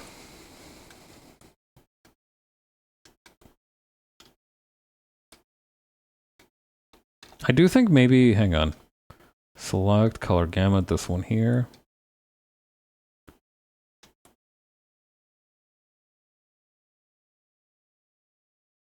Maybe a more kind of gradient shading style would be a good call. Kind of forgot I was using the green there for the shading, but hang on, maybe that can look nice. Hang on.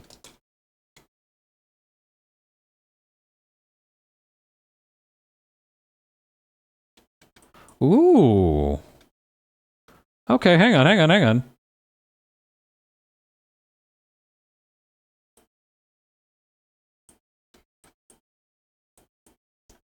Okay. I think I've got an idea for how to do this.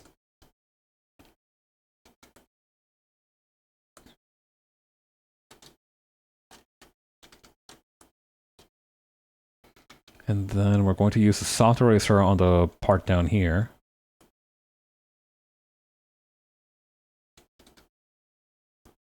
Nice. That's already looking very gooey. And you know what? We can throw some more on there. Why not?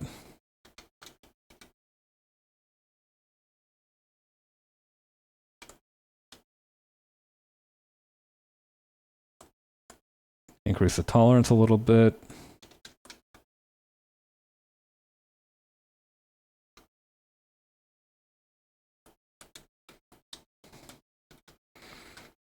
You know, something that I've been seeing people do is writing names in the hair highlights. So maybe we can do that.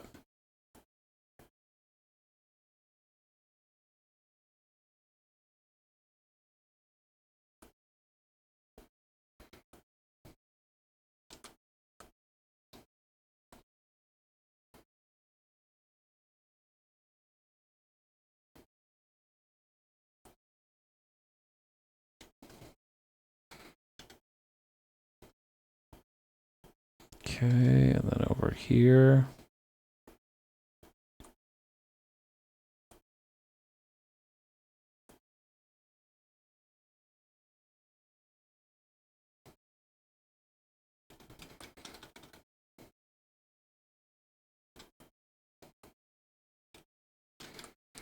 You know what I should have done? Hang on. Or what I'm gonna do right now. Gonna go back. Gonna copy and paste this one so that I have like a backup of it without the writing. There we go. Because I just want to see how this looks.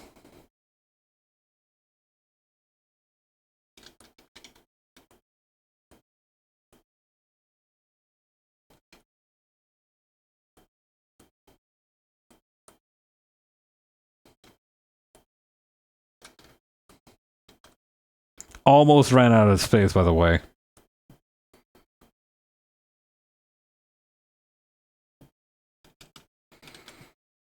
You know what? That looks kind of neat.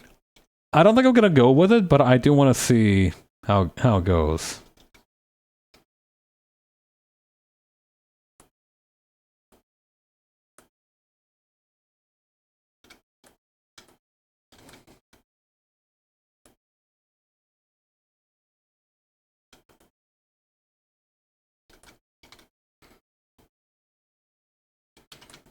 Then over here.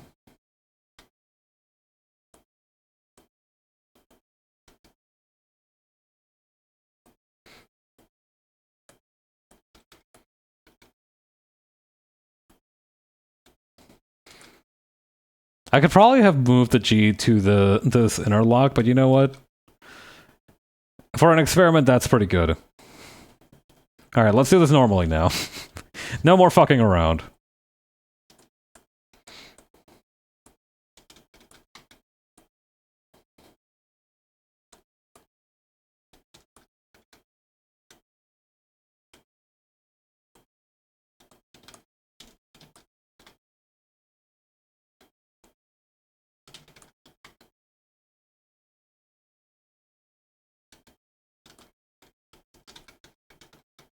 Okay, and then over here.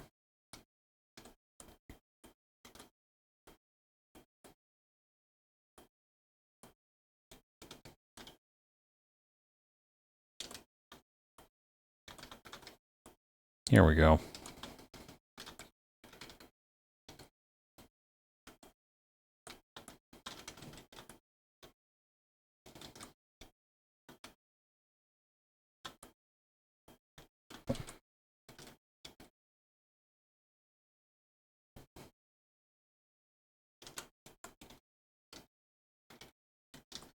That one feels like it's almost right, but hang on, we need a little more.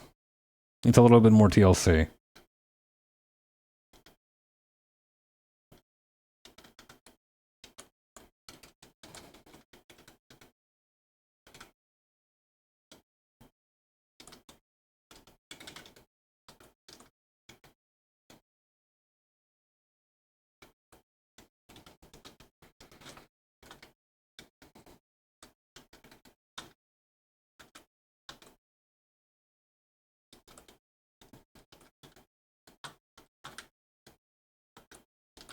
There we go.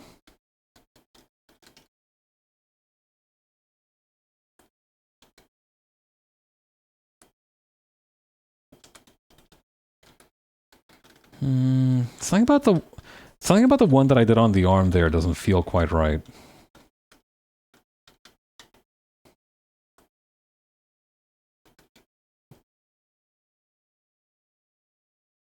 Plunder brush, here we go.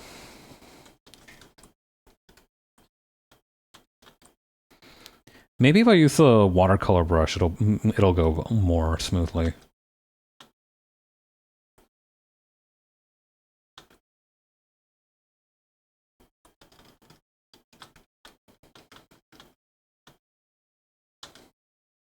Bring up the opacity.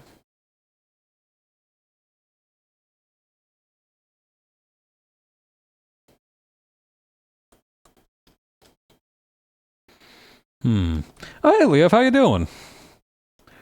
We're drawing some slime girls over here.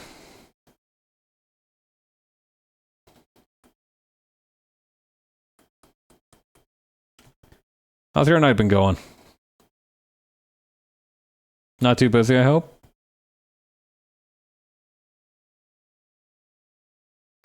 Perhaps you know how I can edit a PDF for free? No. Okay, that depends on what you're trying to edit, though. What are you trying to change about the PDF specifically? Because if it's just an image that you need to change, I can help. But if it's anything more complicated than an image, it is beyond my capabilities, unfortunately. Wait, no, maybe it isn't. I don't know. What are you trying to do? Hang on, maybe I can still help though. Used to know, but I forgot.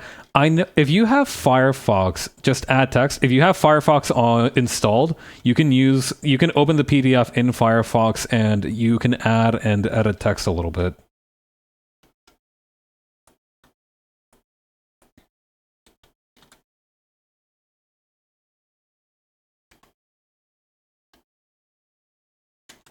Okay, and then remove this.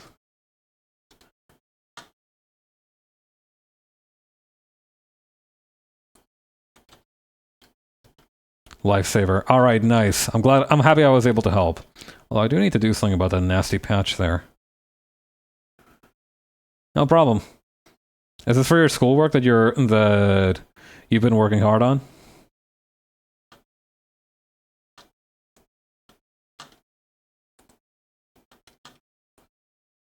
God, I remember trying to edit PDFs. Fucking, my workplace has spoiled me because we have like this nice fancy PDF editor installed on our computers, and every single time I try to use like Adobe Acrobat on my home computer after that, it feels like pulling teeth. Do not, my friends, get accustomed to a nice PDF editor. In time, you will come to resent its absence. I have to give my school my renewed report card, essentially, so they don't take away my lunch monies? No! Not your fucking lunch money, bro! Shit, yeah, that's important, man. I hope the matter gets resolved easily.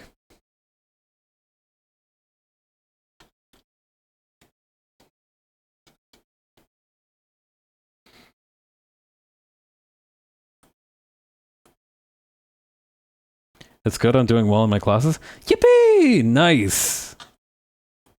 That's good to hear, man. Keep going, bro. Keep going.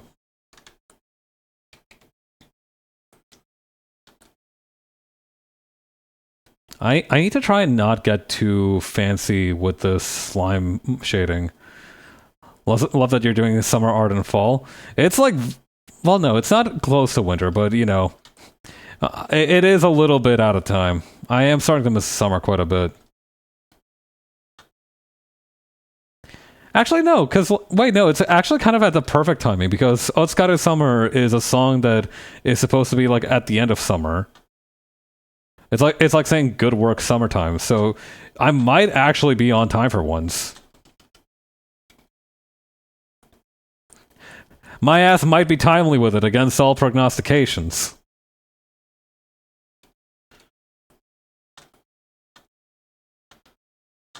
I miss being able to go outside in a single layer, bro. I do. I miss it dearly.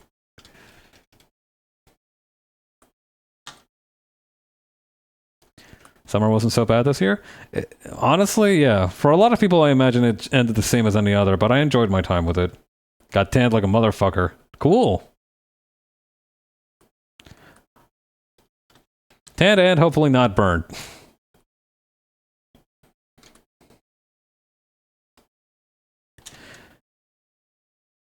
God. I remember one time I went to a sports meet for a weekend, and my parents were welcomed me back like, wow, you got so bronzed! Takes a lot for you to get burned. Ooh. Good on ya.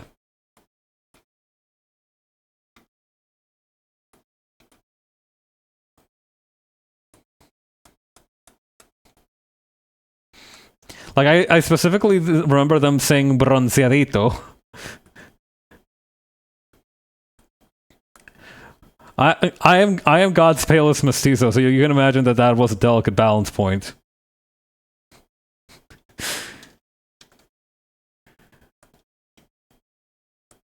Alright, here we go.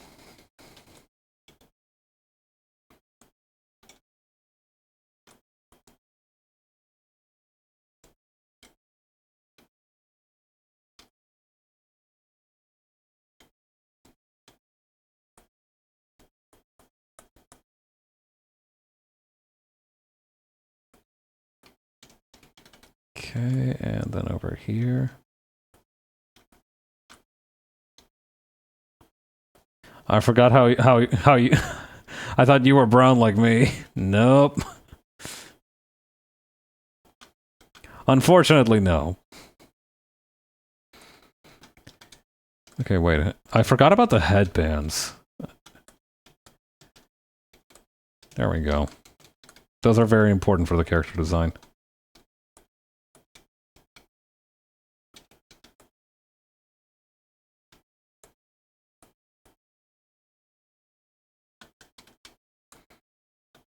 Is this the one? Yes, okay.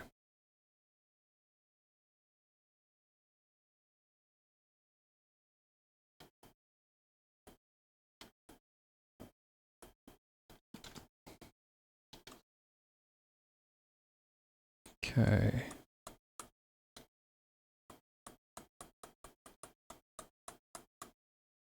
And then we can add a little bit more, just a little bit more spine to this.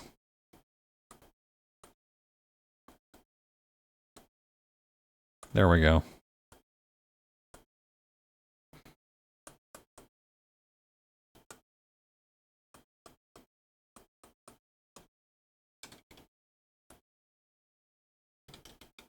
Perfect. I do think they have like actual eyes though, so let's do that real quick. Actually, what I could do is just use one of the tones from this belt.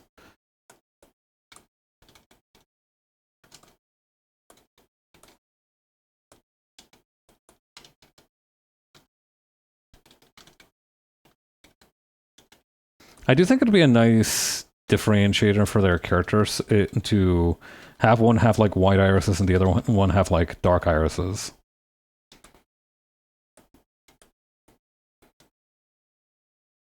I think that adds like a nice variety to them.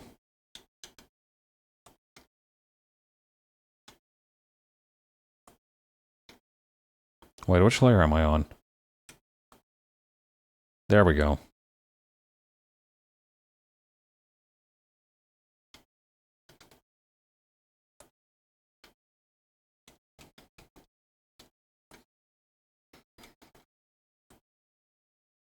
We need to... Oh, did you remember something? What's up?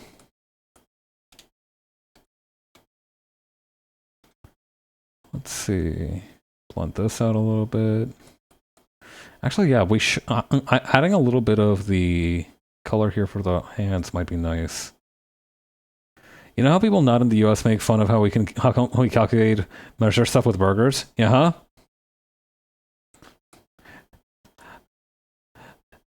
Me explaining the foreign exchange market to an American. So imagine a burger.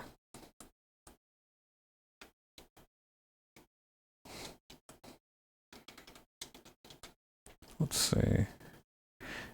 The thing is that it is very useful as an idiosyncratic unit of measurement because everybody has more or less an idea for how much a burger should cost, given how it's not the best food for you, and you expect it to be something that can be like mass-produced and made cheaply for the most part.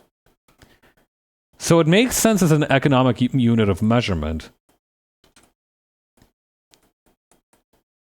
My professor did that with a meiosis. Imagine a double-double. You're... Okay, quick clarification. Is... In this context, is he talking about like the double-double from Tim Hortons, or is he talking like a burger double-double? Because I think if your professor straight up used like his Tim Hortons order for meiosis, I think that man might be insanely based. No, okay, no, it must have been a burger because otherwise he wouldn't have said that thing about the calculation and measurement first. Talking about how a burger with 2 patties is still 1 burger. If we cut it in half, then that's 2 burgers. Ah, that's what a double-double is. I don't know. I think McDonald's.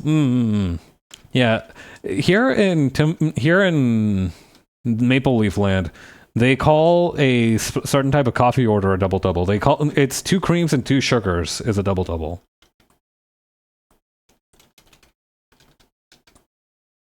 Timmy's, that's right. Need that? It is honestly far better than it has any right to be.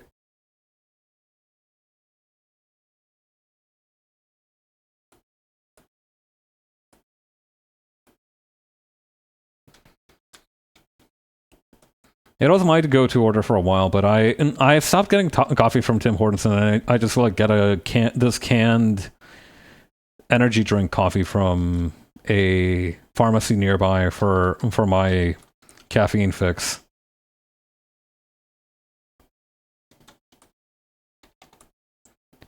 I started laughing because the girl behind me was like, says my O's is like a quarter pounder with cheese. Aww. Wait, that's so cute though. Me looking at a microscope. Brother, you are so McDonald's order coded.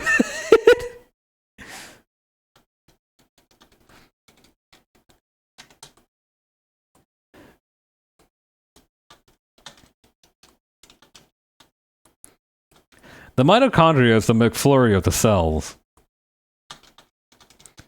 as it is widely known. I want a coffee so bad now. It is really bad when you have, like, to get up. You know, it is bad when you get, like, a coffee craving late in the evening.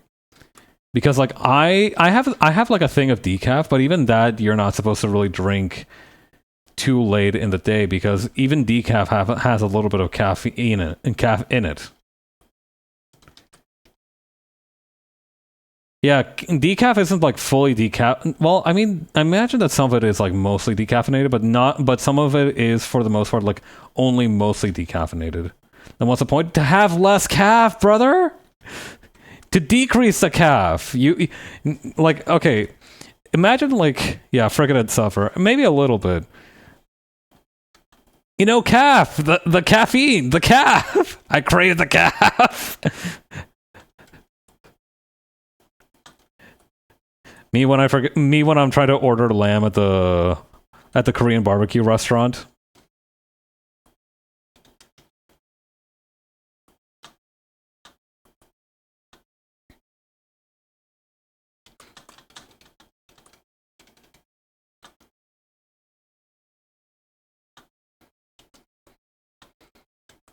Oh, I haven't had a Korean barbecue in so long. I haven't either, come to think of it. Kind of miss it.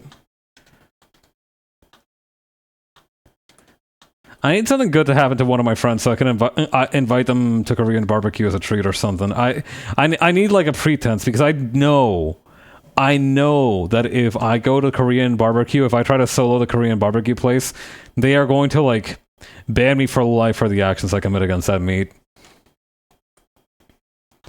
Want to go alone and solo girl? That could be fun, actually. You know, I was thinking about it more from like my own kind of struggles with the idea of moderation. But if you go to it being like, I'm going to lock in on grilling this time, I'm going to practice my grilling technique, that could be like a very meditative exercise.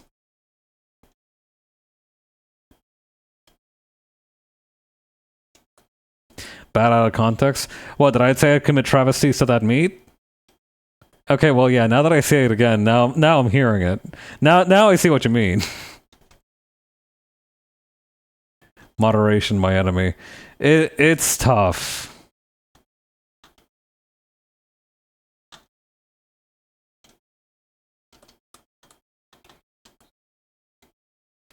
But yeah, I do feel like I personally struggle with the concept of moderation from time to time. Especially ever since like my stomach capacity decreased. Like I feel like nowadays I'm much more wary about like what I order, not because I'm like trying to be conscious about like my calorie intake or my health or anything, but just because I literally cannot finish it in one sitting. And I don't really like having leftovers from food that I've ordered out. So it's a little bit of a tough position.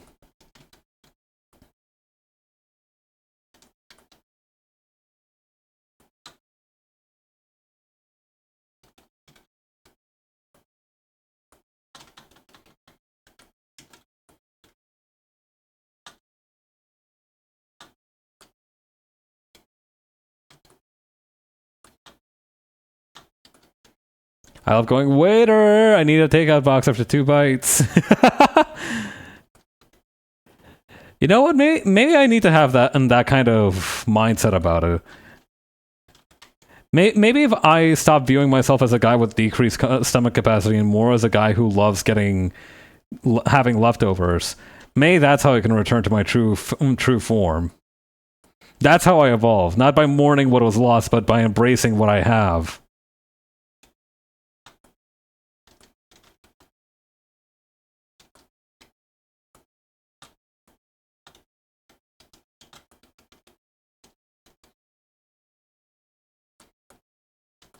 Okay, then over here. I fear I've made this one, the shadow color for the shirt, a little bit too aggressive, so I'm gonna tone that down a little bit. And I'm also going to reduce the shadow.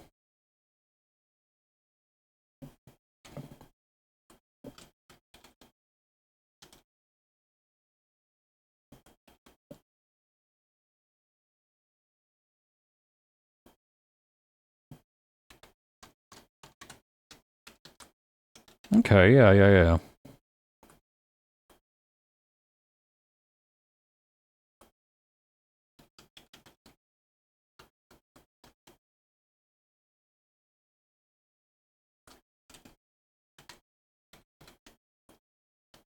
Okay, then... Actually, maybe I could just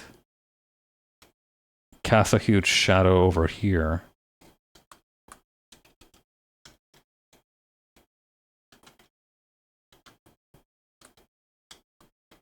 Yes? Question mark? Maybe not.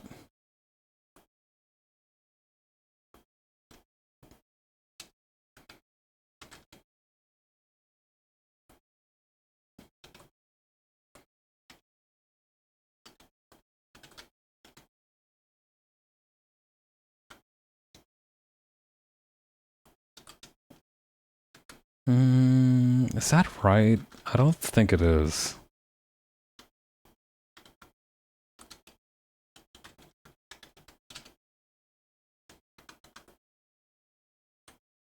Maybe something more like this. No, that doesn't look right from the distance.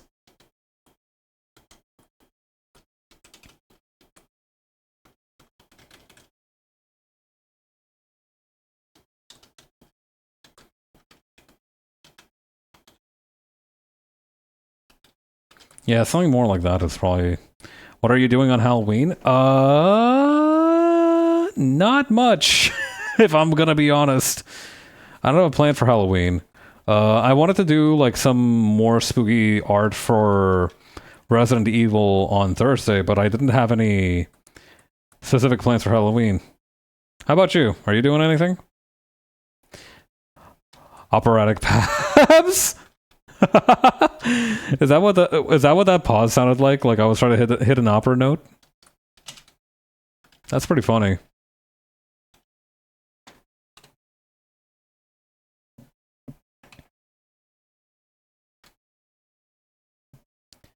I got school in a midterm. Hang in there, pal. Hang in there.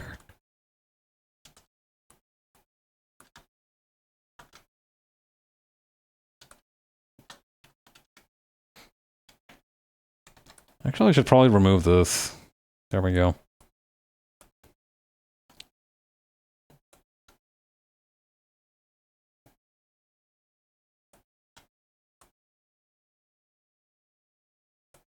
Okay, and then over...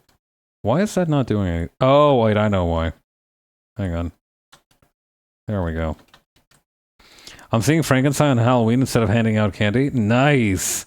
I hope you have a good time.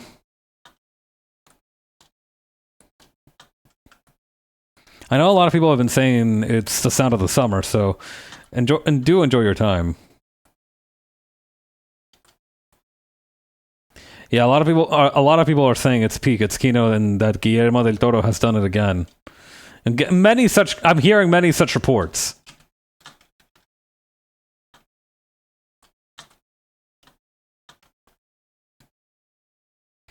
Wish I could see it, but I don't want to drive an hour away. That's me with the fucking Reze movie for Chainsaw Man.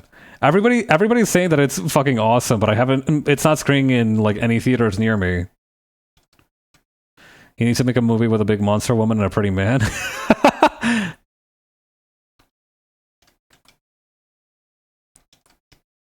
Honestly, maybe that is what the world needs.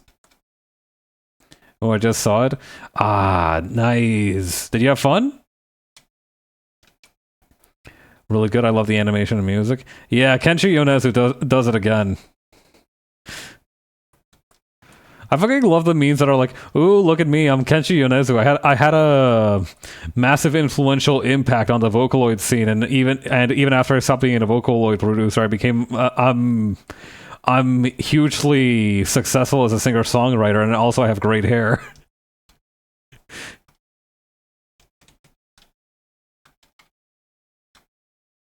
Maybe I do need that line back. I don't know. I felt like it provided some manner of consistency in my life. Maybe I don't need to remove it, but maybe so much as move it up. Yeah, maybe that's it.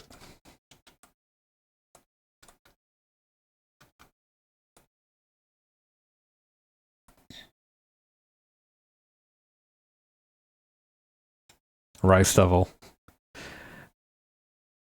God, that's the type of shit that Denji would load. That's the kind of devil that they'd set up to get low diffed to introduce a new character.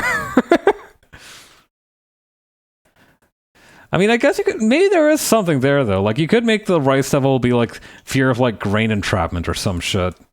But that doesn't necessarily even need to be the rice. That'll just be like the grain entrapment devil.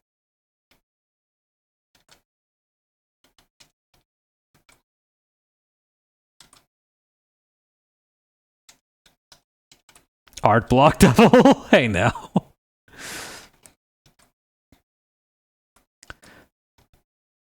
Pochita, eat the overtime devil and my life is yours.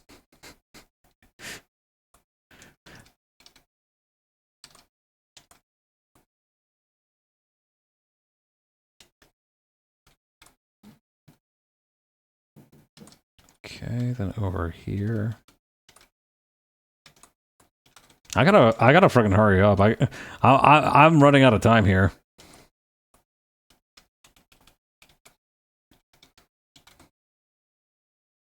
That's not true, but I do want to be quicker about my activities.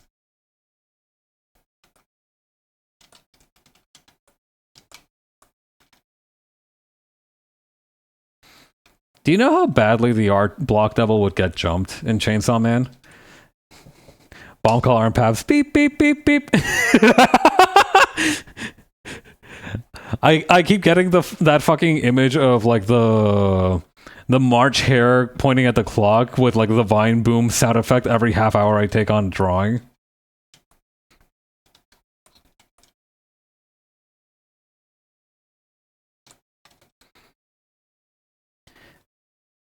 I'm growing to love that image. I do think that it is. I feel like the idea of like running out of time is important to me as a motivational factor, which isn't great, but you know, whatever gets the job done.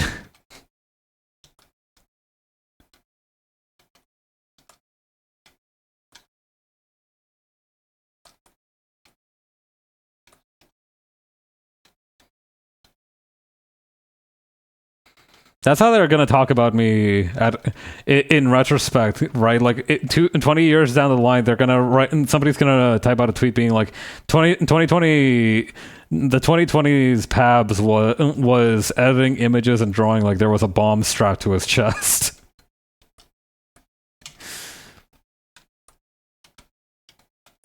I like that when I read that tweet about a Street Fighter player, that shit got like insta added to my vocabulary.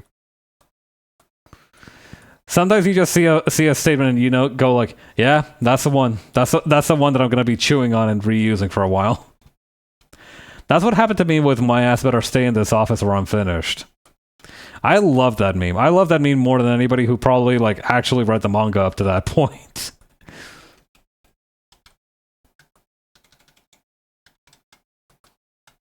What I could do instead of making them like true shadows is do something like this.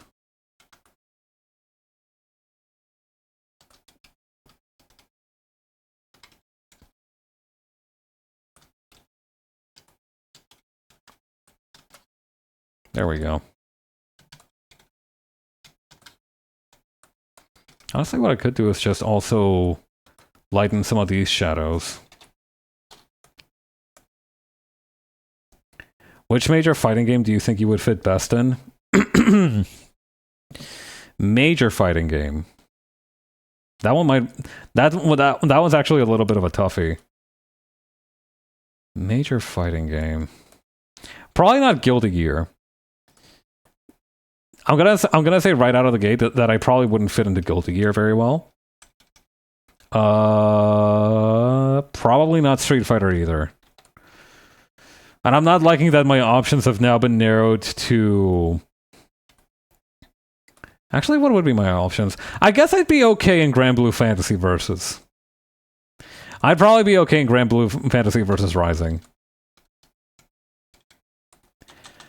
I think like if they added my funny looking ass to that game, I do think like people would be like, wow, this guy looks pretty funny.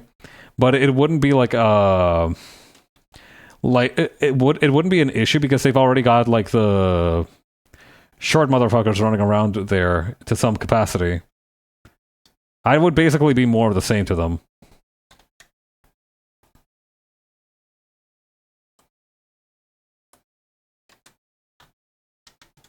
So yeah, I think I would have to take refuge in Grand Blue.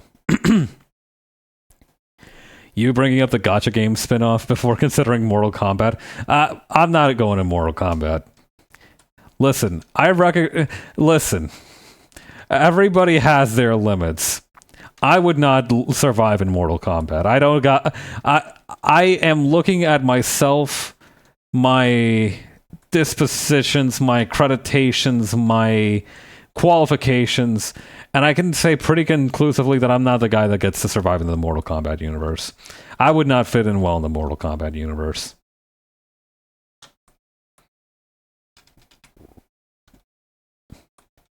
Even as like a player character, I would not fit very well. I'm taking like the, you know, the lore of the game into consideration as well. But in addition to like the art style and like the general kind of milieu of characters who are added. Sorry guys, I can't attend. Tucks Rice cutely behind ear. I don't have a spinal cord to rip out. They just find like a spare one lying around, stuff it into me so they could stuff it, so they could rip it back out. I'd be like a fucking Beyblade.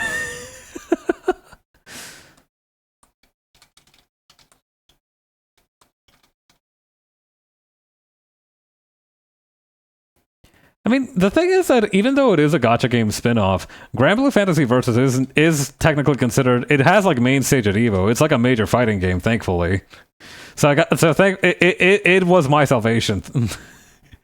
Game crash. I just have to try to render all that rice spilling. You know, maybe framing it that way, I could be a very noble sacrifice. You know... I'd be posed up like Majin, like Vegeta blowing himself up against Majin Buu, being like, "I leave the rest to you, Pearl," and then like I detonate my rice. The game never operates for anyone ever again. This pool ends with me.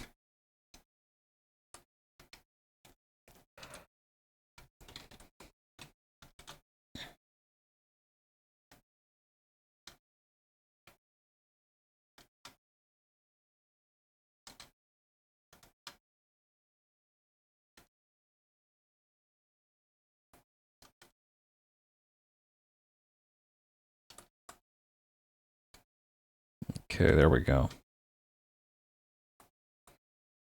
I'm glad that I ended up... Before I actually read through...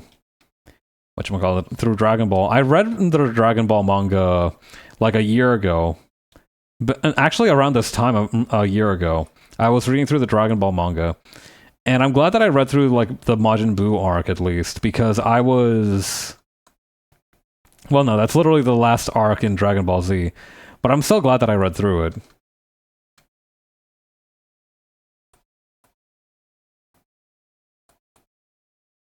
Actually, I don't think I finished the Majin Buu arc on my reading journey. I might have to go and get my get back.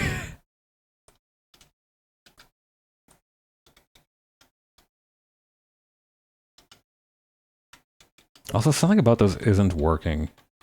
And I need to figure out what.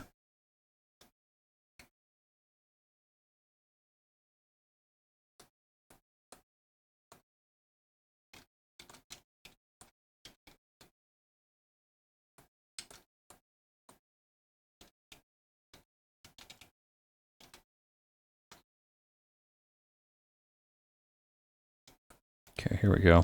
Tekken isekai manga where the normalish martial art guy protagonist goes, I thought I'd be the most scared by all the demon stuff, but now I think I'm more scared because I don't understand what this scary guy is saying. God. That would be especially funny in the Tekken universe. Yeah, come to think of it, since everybody has like that universal translation shit going on, it would be pretty scary if like they suddenly understood the concept of like not understanding a foreign language. I wonder if anybody at the Tekken team ever actually elaborated on what the diegetic circumstances of it are. Like, is it actually that everybody's speaking in different languages and it's just like they understand each other anyway? Like, did the Tower of Babel just not happen in the Tekken universe and that's why everybody can understand each other? What's going on there? What's happening?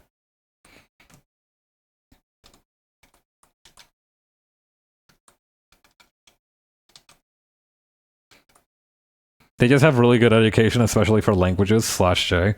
I gotta, you know what? Maybe that is it. Maybe the Mishima Saibatsu just has like really good hooks into education, so they're able to buy 15 different language notebooks for everyone, including Bear.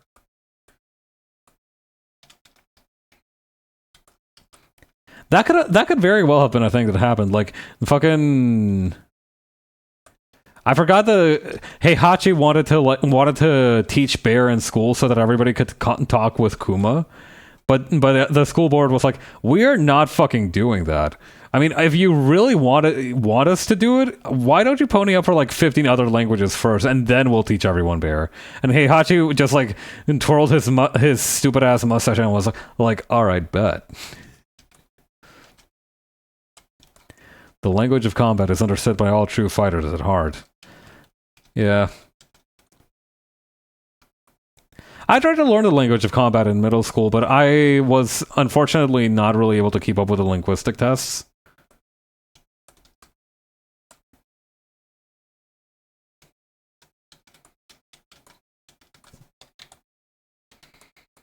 Okay, grabbing these.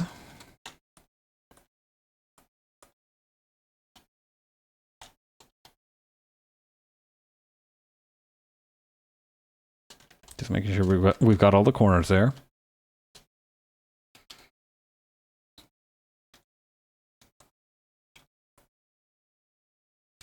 And maybe a little bit more gradation to it.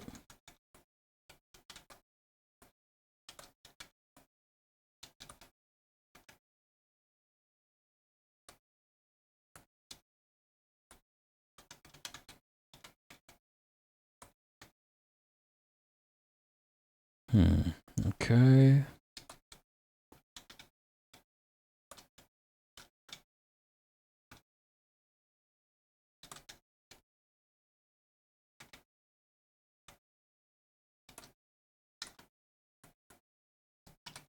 Yeah, all right. That looks like it works.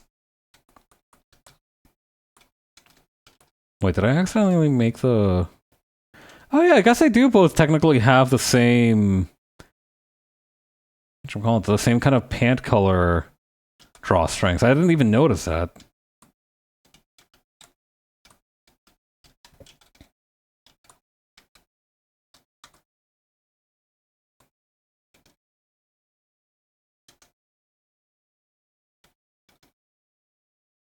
Okay, like that.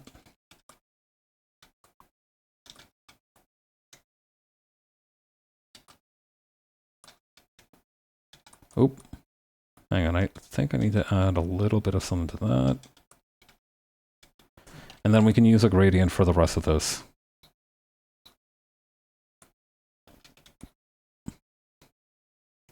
Now I'm trying to think about like what the advanced placement tests for for people who major in the language of combat look like.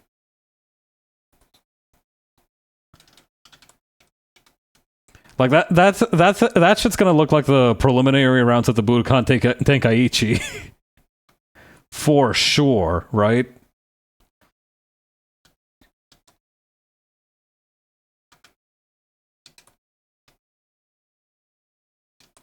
There we go.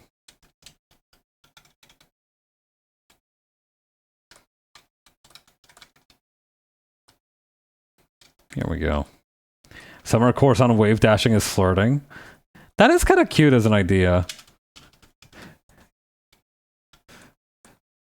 Yeah, it's very. You have to be very careful because like wave dashing does indicate like some flirtation. Like the whole school of schmovement does translate a little bit to like you know how like some people have like a very like romantic swagger to them, how they have like they're very good at flirting. That's what schmovement is like for the language of the strong, of the language of the fighters, the language of combat. So the thing is like but it has a lot of different variations. I remember one time some dude accidentally Korean backdash the person he was flirting with, and well, you know, they slapped him as they should have. Wave dashing is very much like very open flirtation, but like but Korean backdashing is, you know, due to its aggressive candor, it can be taken negatively by a lot of people. So you do need to be mindful of those differences.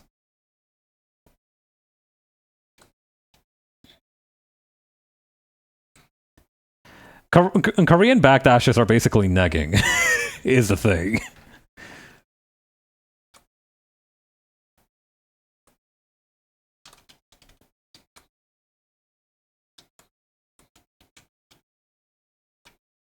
Let's see.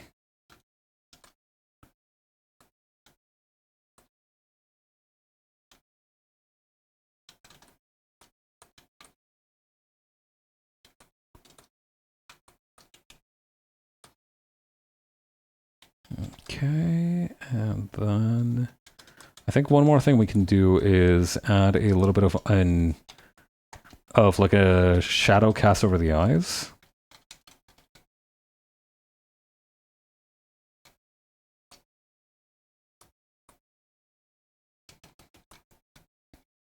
I'm not sure how the slime creatures make like the eyes either, because like it's not like they have eyes floating in them. I guess it's going to be one of those great mysteries. I do think what I also want to do is have a little bit of a... Hang on.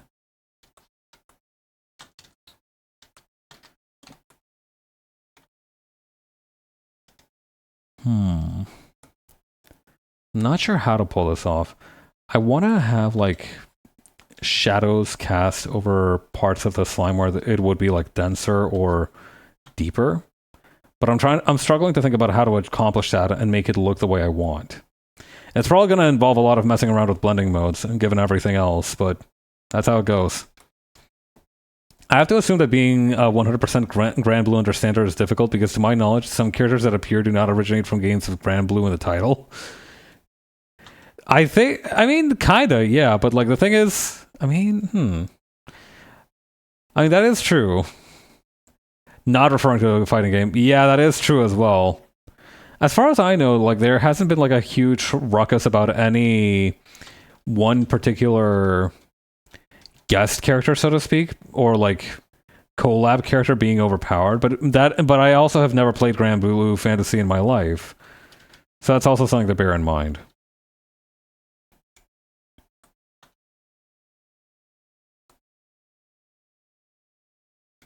I mean, I don't know. The thing is that I feel like a lot of the collab characters are probably... How do you put it? Like, they're probably... Because they're collaborative characters, I don't know how much money you need to spend on them. I know from my days in the Fate Grand Order mines that there were, like, quote-unquote welfare servants where they just gave you the guy for free and you didn't have to worry about it. but I don't know if that's a thing in other gacha games. I don't think it probably isn't.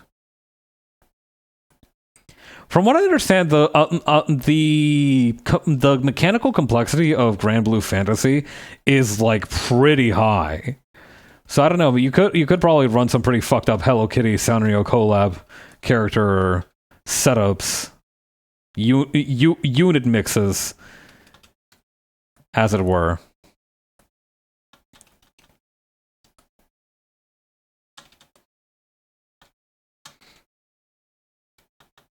Maybe it's one of those things where it's just like, it depends.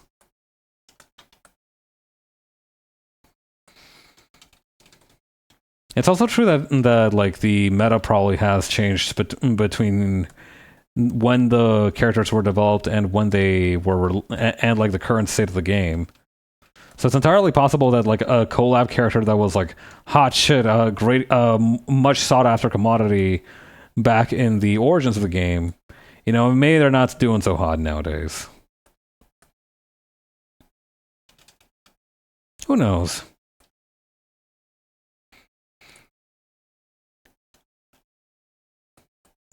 I remember having that problem with World Flipper because, like, a lot of the advice for World Flipper back when it was active, I'm pretty sure that World Flipper is like dead now.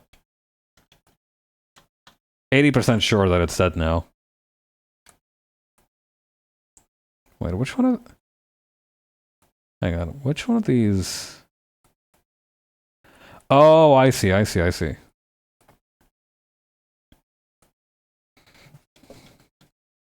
But yeah, a lot of... for the World Flipper, back when it was active, I'm pretty sure that game is dead now. I remember because the English servers were working with like a pretty big time difference. Like they had a lot of catching up to do, basically.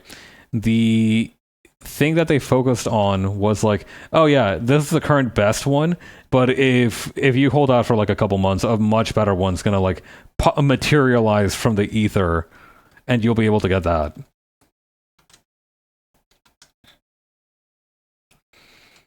I suppose you would call it say that there was a strong spirit of camaraderie.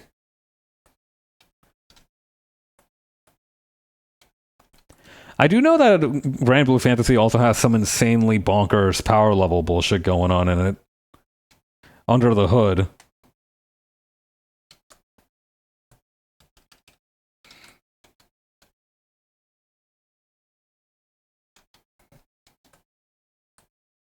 Okay, and then over here. Blunt this out.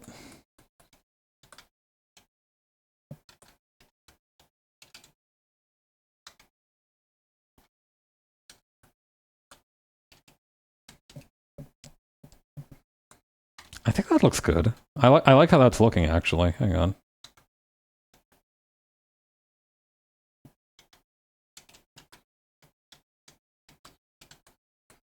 Okay, and we also need a slightly darker tinge for where we haven't hit them with the gradient.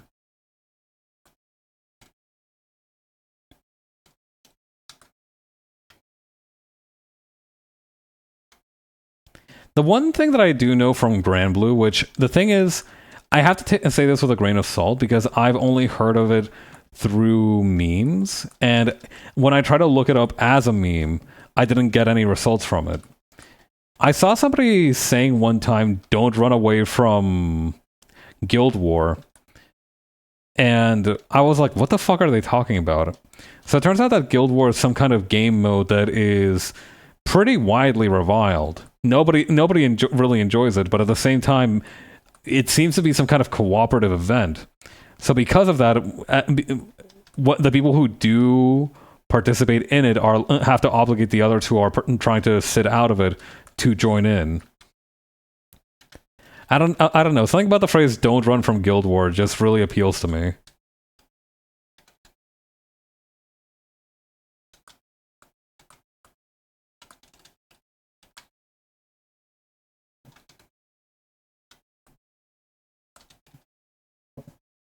I should save my work.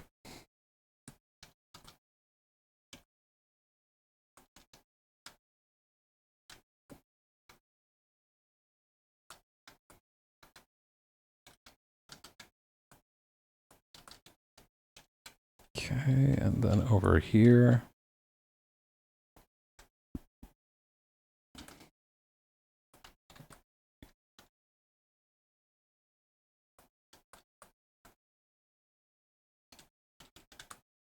Okay. Now, let's use the blending modes and see how this goes.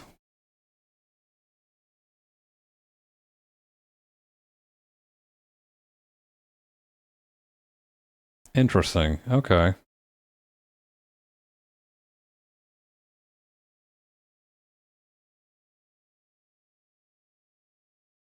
If I use multiply... Ooh!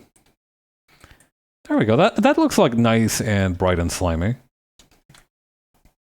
Okay, let's do our thing where we add a random pattern as a background and wrap up for today.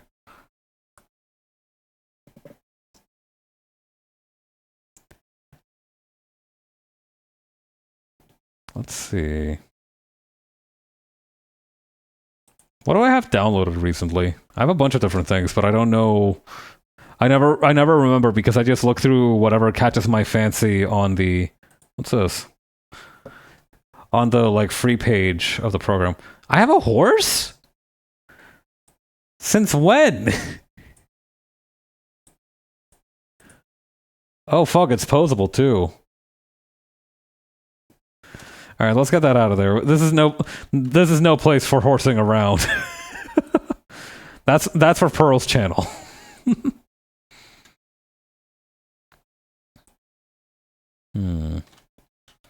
I do think, like, maybe one of these colors, but, like, more diluted and... Not empty, but, like, desaturated would be good. Yeah, something along these lines.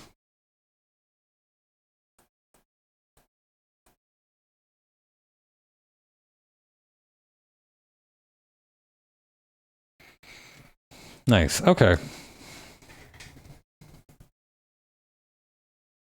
What else we got? I need patterns, people. Patterns!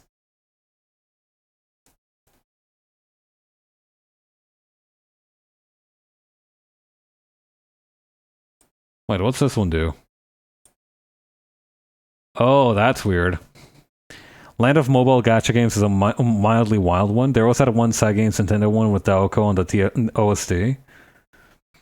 That is the thing, is that a lot of gacha games have, like, a bizarrely good original soundtrack for no discernible reason, besides, I guess maybe one of the people who was developing it was a fan of the composer.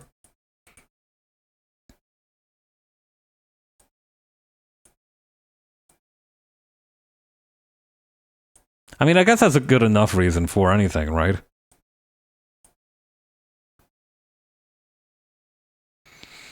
I sort of got... We gotta get the guy who's working on the Blue Archive original soundtrack out of there and, like, into the club. We will get you out of there, brother. I promise you. I promise you we will get you out of there.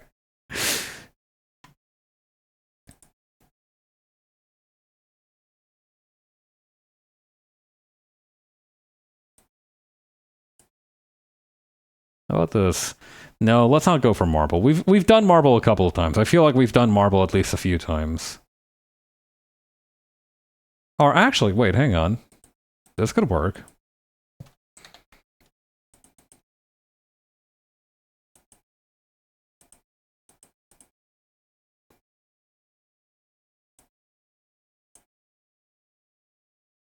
Yeah, something like this. Okay.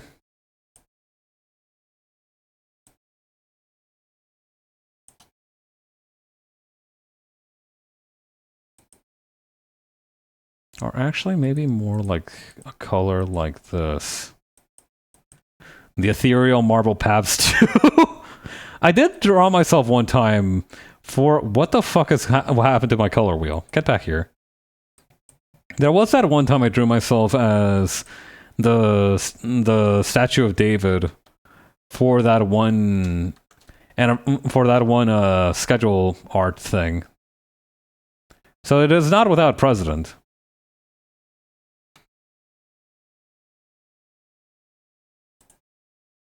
Okay, I'm going to put my signature on this, and we're going to close up shop for tonight.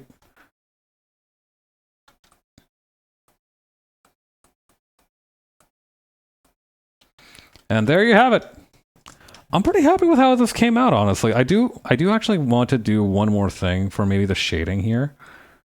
To extend the shadows for Jinsen here.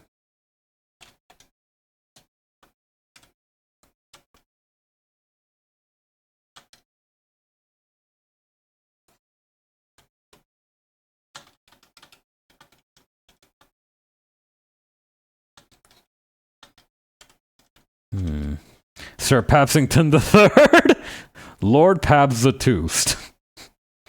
Fuck, I forgot how much I loved Lord Foog the Toost until somebody showed me a photo of it. Hang on, let me see if I can pull up a picture of Lord Foog the Toost.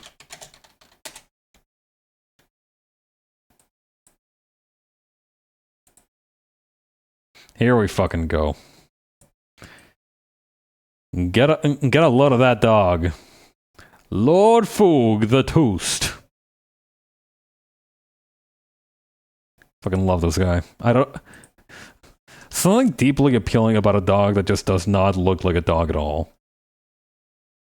I don't know what it is about Borzois. They have no idea that they're dogs. Like, you know how some people are like, there are cats who don't know they're cats, and there are cats who don't know they're humans, and there's like cats who don't know a damn thing.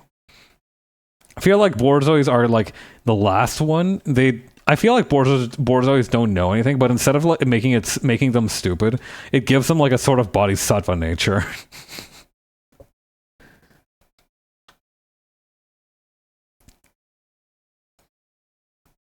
I think something about like their sort of timidity appeals to me. God, yeah, this is intensely Y2K. More so than I had perhaps originally intended, but I'm very happy with it.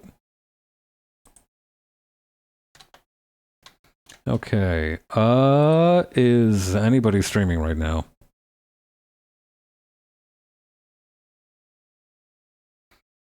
I think I'm just gonna close out for today, honestly. But yeah, thank you very much to Jupiter for the raid. I really appreciate it. Giving Borzois 12% more goat genes so they can scale near 90-degree angle cliff faces. Now that would be kind of scary. Could you imagine you're like chilling out near the mountainside and you look up and like you feel like some rain on you and you look up and it's like a Borzoi that's just like casually drooling while resting its head on the cliff face. Fuck. That's pretty funny.